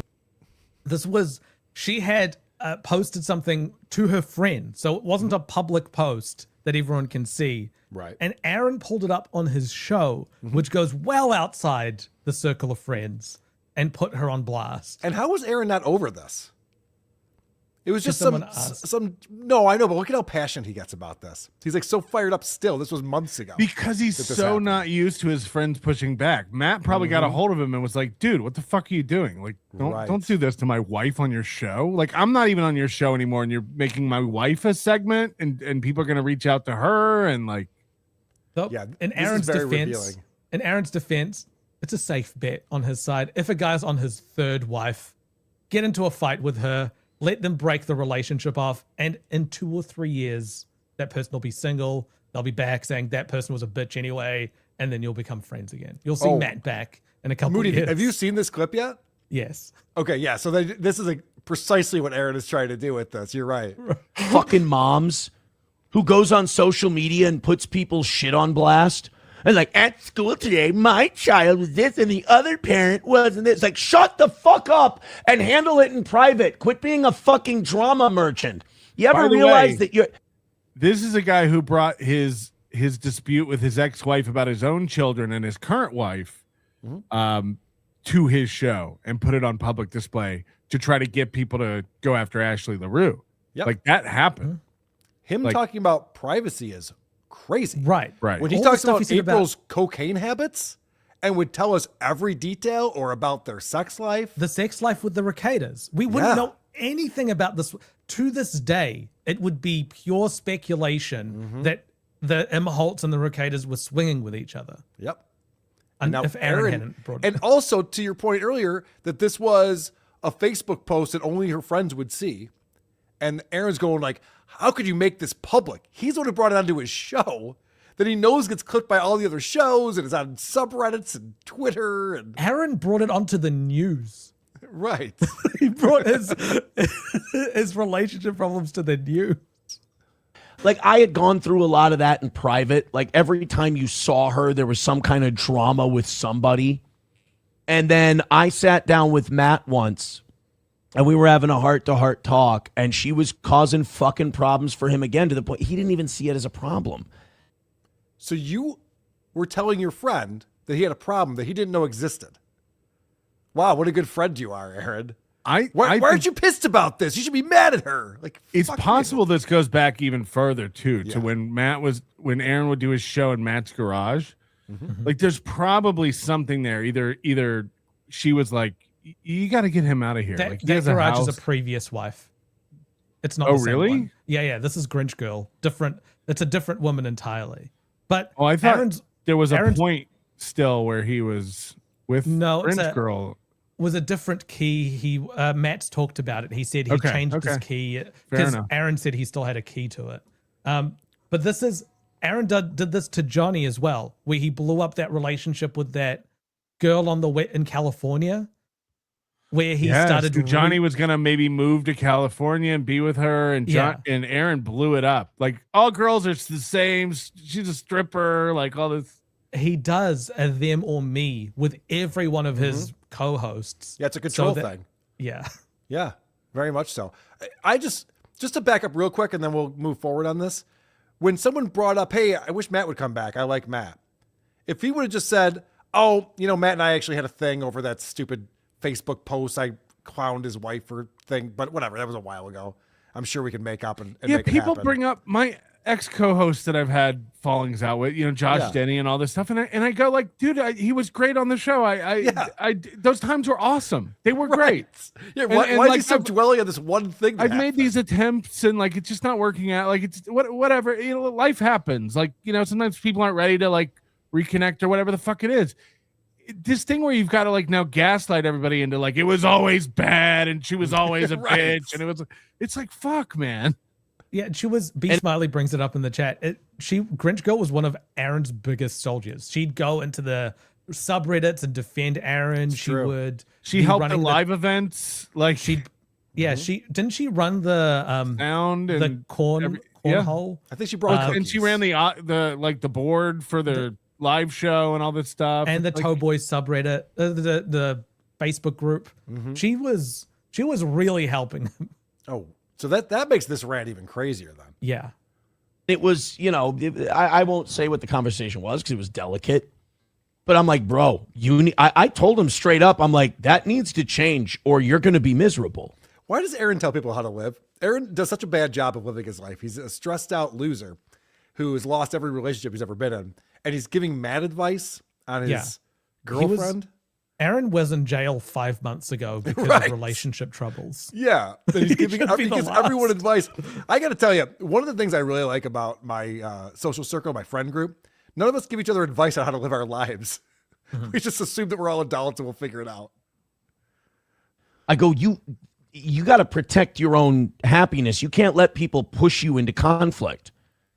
And then I just see this public, one of our audience members sends me a status that she's posted online, and they're like, this is causing problems at their school.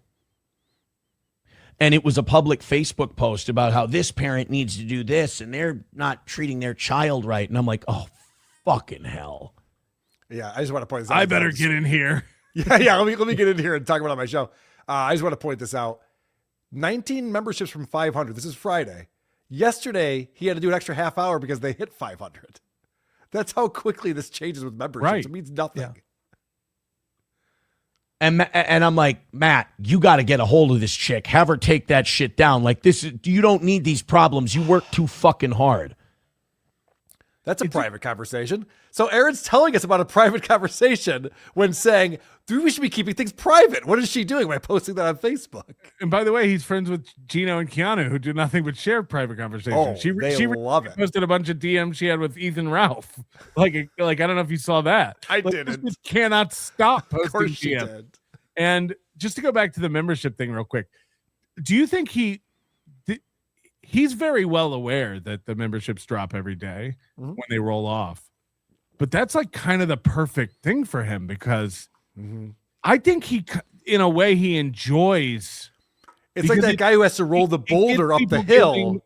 Memberships. I don't know if you guys know about this. What was his name, Carl? It was like Antonio or something. He had this boulder that he had to push up a hill. And then it would fall back. You had to start over again every day. Sounds like a real Antonian task. Doing that every day. See, I'm learning. And I should have known because I've been in a place with family members where they've tried to tell me the same thing and they've tried to give me tough love on it. And you told them to fuck and I themselves. cut them out. Yeah, right. So why are you dishing out advice, asshole? And I shouldn't have. They were absolutely right. It was about April. It was my dad, and no secret. I've told this story on the show before. And some cousins, some family members I love very much, and have since am on very good terms with. If I was Jesus, I'd watch my back. Yeah, no shit. At 2, Aaron. Love them all very much, and apologize to them. But I also know that when they did that, my ears weren't open to hear them. And Matt's ears weren't open to hear me. And you do it out of selfishness because you're like, you care about your friend. You see that it's causing him stress. You see that it's going to cause him problems. Also, when you've been down that road yourself, when the new girl is making problems that she's fucking overstepping and causing too many issues for you, you want to save him the pain of what you went through. But you also need to give people the respect to let them go through their own journey. Sounds like you're not doing that. It's not surprising to me that Aaron doesn't have friends that he hangs out with. He just has a show that he does on the internet all the time. Sounds like he's overbearing. You know what I mean? Like, who wants a friend like this who's constantly lecturing you on how to live your life? Like, Aaron, you just got out of jail, man. What do you want? Right. Last year, we heard a story about him going out on a bender and spending the night at a friend's house on St. Patrick's Day. We didn't hear any of that this year. Right. So we had a fight about that. I didn't back down. I'm like, dude, I stand by what I said. Like, she's going to cause you way too much fucking stress and drama in your own life, and you're going to pay the price for her bullshit, for her dramatic bullshit. It's I always say, if you go out and you meet an asshole, you met an asshole. If you go out and everybody you meet's an asshole, you're the asshole. Wait, isn't everyone in the Dabbleverse an asshole? Hold on a second. It's like you said, Carl. It's like most people just like keep their mouth shut and let their friend go through this. Like, we've all seen like somebody get with somebody and it's not going to last, and it's bad for them and it's taking them away from their friends and putting them in a bad place. And you're like, I'll be here when they snap out of it and wake up. And even then you're sometimes smart enough to go, well, I'm not going to start trashing her to him, even though they broke up, because I know this goes back and forth a few times. Yep. And you don't want to be the guy who said something when they get back together. He's going to tell her, oh, you know what Patrick said about you? Like, you were always bad news. And he's doing the opposite of that. He's like, I'll just throw the friendship away. Right. It's actually, he said that it was I just want to help out my friend. No, it's actually a jealousy thing. Yeah. He's like, no, Matt, you should be hanging out with me more. I'm the cool friend you have. Fuck that bitch. It's what happened with Nick and April. Right. He pretended to be down with that, and I love the way you treat her, and you're such a good lover to her, and she's so happy, and this has actually made us closer. Meanwhile, the jealousy, and he was literally just seething, and he had to throw a wrench in it. He had to sabotage it because he cannot handle not being. We saw the messages he sent to Nick where he's like, I get this a lot because I'm the funny guy, where other people try to be the funny guy in social situations. Just sit back. Just sit back and let me do the funny stuff. It's he told Nick how to act, how to yes. behave. That's He's I forgot about that. Don't try to do the jokes. I got the jokes, big fella. It's holy shit. Drama seems to follow you everywhere. And honestly, if you're always the victim, which I don't buy a word of it anymore. If you're always the victim, chances, we all know people like that. They're always in drama and it's never their fault. And if you're always winning, if you're always winning on your show and you always do everything right and everyone's against you. Aaron's always in drama and it's never his fault. Yeah, no shit. The prosecutor's been after me for my politics. Yep. The bullshit. The county's corrupt. It's Gino who sent me to jail. Mm-hmm. Unreal. And Matt is the least dramatic guy you'll ever meet. And so it's you don't want that for him, but you get pussy struck and you don't listen to people. And That's so, the guy who so got Matt's ultimately pussy struck with April. Threw away everything. He literally said he lost a relationship with his dad and other family members over it. Children. Yeah. Unbelievable. Fuck you. I'm all right. I wasn't going to back down because I'm dude, I know it's going to happen. I know the road you're on. Maybe not today, maybe not tomorrow, but somewhere down the line. I agree. It'll fucking with make him you on this. miserable. The odds on someone in their third marriage. It's yeah, okay. Probably. But Aaron is being know-it-all Aaron, which he always is. Yeah. But when it comes to relationships, wouldn't it be great for Aaron to just be like, you know what? I'm going to recuse myself on this one. I'm probably not the person to be speaking about how to have a good relationship with another woman. He's trying to foster sycophants to stick around him. And so if someone's not going to fall in line with him or have this agree to disagree doesn't work for him. So it'll be, I'm right, you'll see. Right. And then if it doesn't work out, Matt will have to come back and bend the knee. Yeah. And be like, I should have listened to you, Aaron. You know everything. You got this. Well, I did tease a little bit of this in the title of this episode and with the thumbnail. We should probably get into Aaron finding Jesus and talking about his love of Christ. It's so ridiculous where he really defends Catholicism to a point where I think it bothers him when people talk shit about Catholicism. So guys, don't do that. He doesn't like it. Evangelizing a lot since I started going to mass again. And look, I've done therapy too, and therapy helped a little, but I got it. Jesus helped the most. That's all I'm going to say. If you're having mental health troubles, that's all. The one that's hey, you've got to work on yourself and change some of your behaviors and have some introspection didn't work. But the one that was hey, you're forgiven regardless of what you do. Give yourself over to God and you're good to go. Let go and let God. None of this is your fault. You're a sinner. You're a human. The sinning is inherent. I'm allowed. I just need to come back here every day and say I'm sorry. I think Jesus is the new April. Look, if I have to throw away my whole audience for this guy, I will. Fuck all you people. I found the one. Me and Jesus used to sit in the car and eat hot sandwiches in the cold and cold sandwiches in the hot. Health troubles. That's all I'm gonna say. It's much more rewarding. There's a hole in your soul that gets filled up a lot more than fucking head shrinking. I'm not saying don't do it. I'm not saying I had a bad experience because I didn't. But I would say Al-Anon, I would say Jesus and Al-Anon. Those were the two things that helped the most. Al-Anon. Al-Anon is like AA for people who are friends and family of alcoholics to help you deal with them. Not like AA who is for alcoholics. Aaron is an alcoholic. He's not a friend of an alcoholic. How long until he says that Jesus is the new co-host and he made him quit his carpentry job? Well, also saying Al-Anon is putting yourself in the victim place. Like he was just talking, we just played the clip of him talking about like some people are just always the fucking victim. It's like saying that you went to Al-Anon is just like, yeah, April really abused me. You know, I couldn't get over all of her drug addiction. Fuck off. It's like, it's therapy is like you have a problem and you need to take ownership of it. Al-Anon is other people have the problem and you need to learn to deal with it. And then the church is, you have a problem, but so does everyone. Just say sorry. Right. Yeah. Al-Anon is to help people to stop, you know, like being a scapegoat or an enabler and that kind of a thing. It's like, it lets you basically shun all responsibility. Yep. I'm not saying therapy's bad. I'm just saying I don't think it's the be all end all. I don't. And it was from a vandal knocking over upwards of. So is this a Protestant church then? Because it's got a lot of Catholic trappings in it. But they said pastor, they didn't say priest, unless the news just is woefully uneducated. I'm trying to figure out how bad I should feel about this because I feel terrible. I mean, this is awful. But I'm talking about people being uneducated. This week, he didn't know whether there was midnight mass over Easter in his Catholic church. He had to Google that. Yeah. To figure that out. I don't know, but I'm not a Catholic. He's saying everyone else is uneducated. I'm going to feel extra awful if it's the Catholic Church.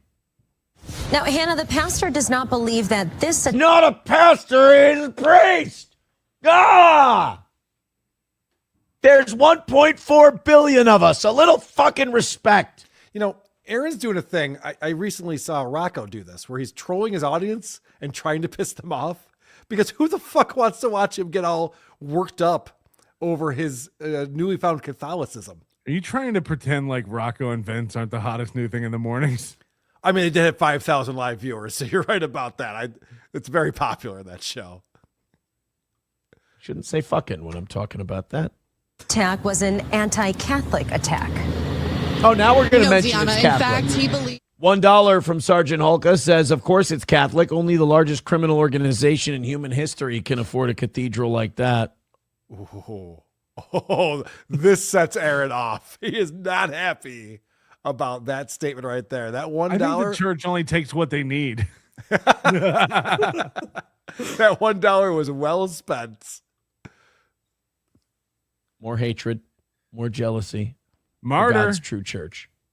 $1 from Professor Tie-Dye says it's Christian so pastors. To think that your religion's the right one. It's such a myopic viewpoint of Earth and humanity. It's just like, no, the time I'm in and the religion I'm in is the one and the God, the main God. It's like being brainwashed. It's like actively exactly admitting you've been brainwashed. It's exactly what it is. It's not like being brainwashed. Right. How stupid could you be? Only pagans have priests like the pagan priest of Moloch. All right. It's pagan. Says the guy who doesn't pronounce any vowels correctly. Well, he's No, I know. I'm through his pronunciation, he says vag and pagan. Yes, that's true. You pagan vags. I don't have to take this. Chevy fan says, good thing the Catholic Church is free of any pedo accusations. Yeah, because there's no churches with sex scandals anywhere ever. It's never had. Only the Catholic Church has ever had any kind of sex scandals. Oh, yeah. I mean, Islam doesn't have a problem with it. Judaism doesn't have rabbis that suck baby dicks. That doesn't happen. And Protestants have never had. Sam shows back in. Well, we're talking about rabbis sucking up baby dicks? All right, let's go, Aaron. Here's $5 with the foreskins. They suck them off. They use their teeth. It's not entirely wrong. Really fucked up, perverted sex scandals. You're right. It's just the one with 1.4 billion followers. You know what I love about this? He's brought that up twice now. Aaron loves numbers, even with his religion. Right. He can prove its work. It's 1.4 billion Catholics. We have the most viewers. Yes, we must be right. But Islam is the fastest growing one, so maybe he's gonna. But also, just like his show, Catholics don't go to church very often, but they're unique viewers. They go once a year. Right. Yes, you got to add it up. I would say per follower, the Catholic Church might even have less allegations of abuse than other sects of Christianity. Okay. Just saying, with 1.4 billion people, that's a lot. Yeah. So there were like 300 million rapists, but there's 1.4 billion people. So, I mean, if you do the math. It's not the way I remember the movie Spotlight. A lot of people. Judaism, the rabbis suck the baby dicks. That's not even against the fucking rules. Oh, and by the way, the Pope does not cover for that shit anymore. The Pope gets after it ever since we shit-canned Benedict. We shit-canned Benedict. Now it's his sports team. Yeah. Now it's like the Vikings. Like, we won on Sunday. We shit-canned Pope Benedict. If he was smart, he would use black and white smoke for the goal. Ghost of the Feast says, I can spend all weekend watching true movies about the Catholic Church protecting pedos. Why don't you ask yourself, why does the mainstream media have such an interest in not seeing Mel Gibson not get funding to make The Passion of the Christ? And why do they constantly run movies and TV shows to try and run down the Catholic Church? Is it maybe because we're the only church that's ever stood up to the you-know-whos? Should that be it? Christ. By the way, you don't have the clip, and I did a real quick search, and I couldn't find it either. But Mersh covered this, and I know you told me don't bring up Mersh on the show before the show, Carl. You said, please don't. Definitely Mersh. not He's true. obsessed. He's fucking obsessed. He's constantly he won't talking about Mersh. Don't talk 100% about not Mersh, true. guys. Melton, don't even bring him up. Mersh is great. We love Mersh. Mersh has been invited on this show. Mersh covered it, but he had Oz on, and Oz said that if he had a friend who was a pedophile, that he would cover for that friend. And Aaron just sat there and was like, yeah, cool. It's like, fuck. How is that possible? How is that possible that someone would be we'll like... try to find it for next week. Okay. But he was getting called out for this a lot. And it's unfortunate we don't have the clip today, but that happened where Aaron sat next to a co-host who said he would cover for a pedophile. Unbelievable.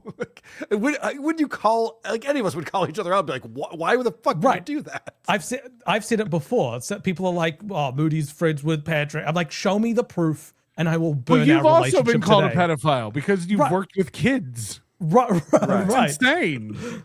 Yeah, you're the virgin pedophile. We all know this about you. There should be no daycare centers. What are you doing with all those kids?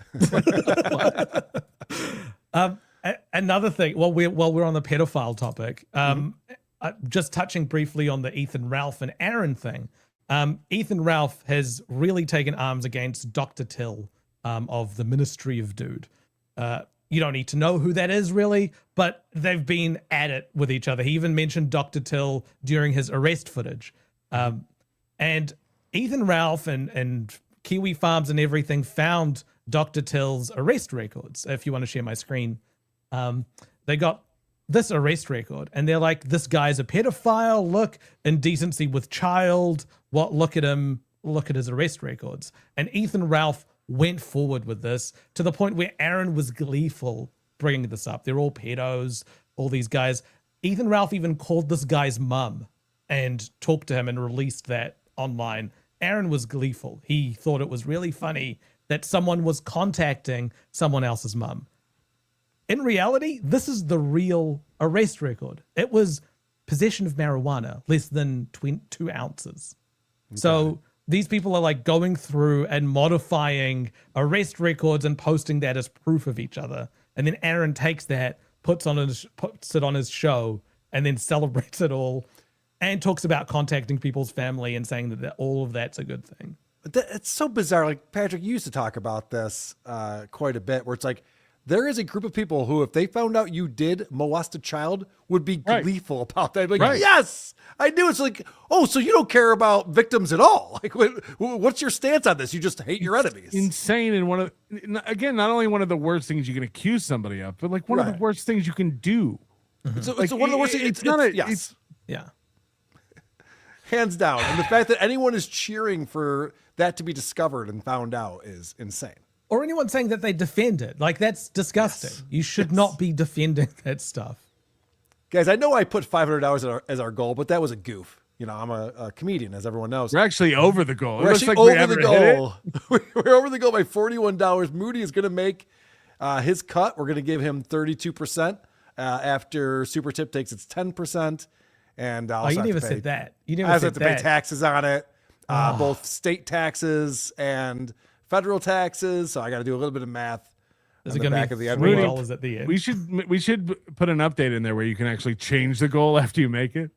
I want to do a little vanity update as well, where the display of the goal says how far you are away from the goal. Oh, that's funny. Like 139 from 500. Right. From 500. Jacob Shed says, I like Moody. He's a good egg. Get the fuck out of here, Jacob. Never again. Last dabbler standing. Best of us. Hey, Patrick, buddy. I need to add those two lady dudes to my entourage. You can cover their bus fare, right? Yeah. Is that cool, man? Labyrinth Mystic EP coming in. Listen, the toe is a thoughtful and loving father. Aren't I, you little shit? Anyway, eat your yogurt while Daddy Streamlabs, Rumble Rants, PayPal. Also, this Steve Grillo guy is now saying, first of all, I think there was a video of him a while ago saying like he wanted to come to Hackamania, but he's not allowed. Like, do you remember this clip like 6 months ago or something like that? Yeah, he was that like, sounds right. Yeah. He was like, yeah, I've been told I'm not allowed there. It's like, by who? And then now he's saying he's setting up another event at the Hard Rock during Hackamania, and he's not sure yet, but he's working on it, and that so everybody will be down at the Hard Rock instead of Hackamania. I shouldn't be advertising. Dude, if you got, is there really a clip of that? That's amazing. I'll play it at WATP tomorrow. What a retard. I know Grillo lives in Vegas now. Oh, okay. Yeah. So it makes sense that he thinks that he could be a part of something, but he has no audience. Tommy Jordan, if you're wanting to get it back into the good graces of the Dabbleverse, go to this event. There won't be an event. Go to the Hard Rock. There will not be an event. I promise you that. Dimpled Balls says, for the Hackamania live stream, there needs to be a live poop. Moody? You want me to live poop on the stage? toilet on stage, like the ones in Home Depot that say, "Do not use this. It's for display." I cannot think of a worse thing to. I am such a shy pooper. I can't poop with other people. By the way, I meant to do it this morning. I didn't have time, but the Hackamania live stream will be on sale tonight. Oh, sweet! So people will be able to finally pre-purchase their viewing. I now pass. treat religion like it's a sports team. Watch me be a huge Notre Dame fan next football season. There you go. Yep. That would make sense. Blessed are the meek. Is that what Jesus said? No. He said, blessed are the ones who win all the time. Yes. The winners shall inherit the earth. Somebody make an AI video of people coming in and laying down their paychecks and like the jerseys and Rudy. Like, this is for the toe. This is for the toe. Echo Burrow coming in. I heard the priest say I was forgiven. I love the church now. He kept rambling on about how we need to be like Jesus and work to be better every day or something like that, but I wasn't listening. Sounds right. Labyrinth Mystic. Hearing Steel Toe talk religion is like hearing Trump talk about religion, or somebody new coming to your fandom or hobby and talking like they're a seasoned veteran without knowing shit. Yeah, he's the guy that shows up to a D&D meetup and all the books have never been cracked. The dice are all shiny. Manx Logtan. Cardina Melendez here. Diosa esté contigo. We are only 0.1 billion followers away from 1.5 billion followers. Hit like and pass on a wafer. Come on, we can get there. Let's go. We're only 0.1 away from 1.5. Labyrinth Mystic. Has Toe begun asking for the tithe? Yes, he has. He did that a long time ago. He actually had an offering plate that him and April would shake. But he was mentioned that disgusted again by it. in one of the clips I was watching. Yeah, he said that again. The reason he stopped doing it is because religion is gross, and he didn't want to associate himself with such trappings. Mm-hmm. Gabriel Archer. The title of pastor is given to the priest who is under the direct supervision of the bishop in a particular parish. The head priest, as it were, if you will. Lever Mystic says, Moody, no solo show. Oh, did we? Oh, I guess I'll put these charts and graphs away. Oh, see, Lever Mystic was there for you, buddy. That puts one person. That's disappointing. Yeah, but Lever Mystic's a pretty important person. He's been a member for 5 months. He says, fell behind in the stream, was distracted by a drunk or drugged out woman dancing on the shoulder of I-240 in Memphis. Possible creep-off video. If you have it, send it. By the way, speaking of creep-off videos, Labyrinth Mystic has sent in a picture of his shit. Oh. You will see it at Hackamania. There you go. Cash. Wait, Carl, no image tips? What the fuck? No, we were working through that. I'll have them for next time. I think I got to figure it out now. We were playing around with that before the show starts. That way I had the goal on here. That was my big upgrade on Super Tip for the day. Speaking of creep off videos, I played a video on the creep off today. We do a bonus show on Fridays, and we do a cop cam usually. This cop is chasing after this dude from a traffic stop who gave him the wrong name and then ran away. Cop's chasing him. He jumps over the guardrail of a very busy expressway. That's where the cop catches up to him, tases the dude. Dude drops onto the highway, gets run over and dies. Bad time to tase someone as they're running into traffic. The family got $5 million. So, but nothing happened to the police officer. We keep $3 million of that. They didn't find any fault in any of That's that. rough, man. It was a wild one. That's crazy shit. Not the way you're supposed to behave. Well, I want to thank you, Patrick Melton, for being on the show today. Of course, this is our show, so of course you're on the show today. But people should check you out. Are you doing a members only show tonight? Yes, 100%. What time does that start? Probably around 6 p.m. Pacific, so 9 p.m. East. Get your Hackamania tickets. We do need a projector. Things are not going well. Things are really bad over in Hackamania land. The event is falling apart. You've already paid a lot for the centerpieces. Yes. And the centerpieces are nice. And Moody, of course, people can see you at Hackamania. Yes, I'll be there. Anything else you want to plug, my friend? Your new solo show or anything like that? Hackamania.com. Go there. Go to hackamania.com. Oh, yeah, the poker tournament is almost full. So if you want to play in that poker tournament, you do have to sign up. Hackamania.com. And also the costume contest, if you want to be a part of that, you have to sign up to hackamania.com. I'm not good at poker, so come take my money. That's are you playing in that, Carl? I'm going to pass on the poker tournament. What? Yeah, there's better things to do in Vegas. My wife and I have tickets to a musical, and my mistress and I have tickets to a concert. Yeah, it's one of my free times that I have. There is? For people, because I saw Rocco is worried about this. The poker tournament will not be ongoing until shows. This Little Piggy starts at 5 p.m. The poker tournament starts at noon. The poker tournament won't still be going when the shows start, so you don't have to worry about that. There is a demolition derby at the same time as Hackamania at the Plaza, so where you'll probably go, Carl. Where? They've got an outdoor arena for the demolition derby. Oh, it's down the street a bit, I think. But that's Friday, not Sunday. So all right.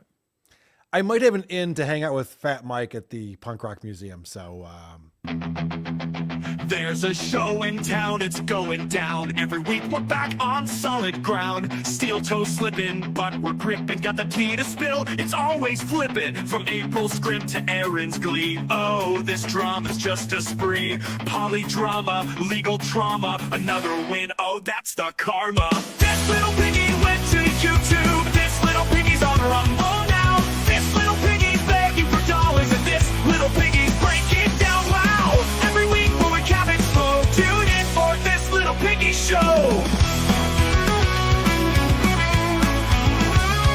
From revenge porn to felony, it's a circus, can't you see? The toe is bent, the goal is spent. His empire crumbles, all hell sent. April's playlist on repeat. Aaron's lies we can't defeat. The countdown's on, it won't take long to see this piggy squeal his song. This little piggy went to YouTube. This little piggy's on Rumble now. This little piggy's begging for dollars, and this little piggy's breaking down. Wow! Every week we'll recap it slow. Tune in for this little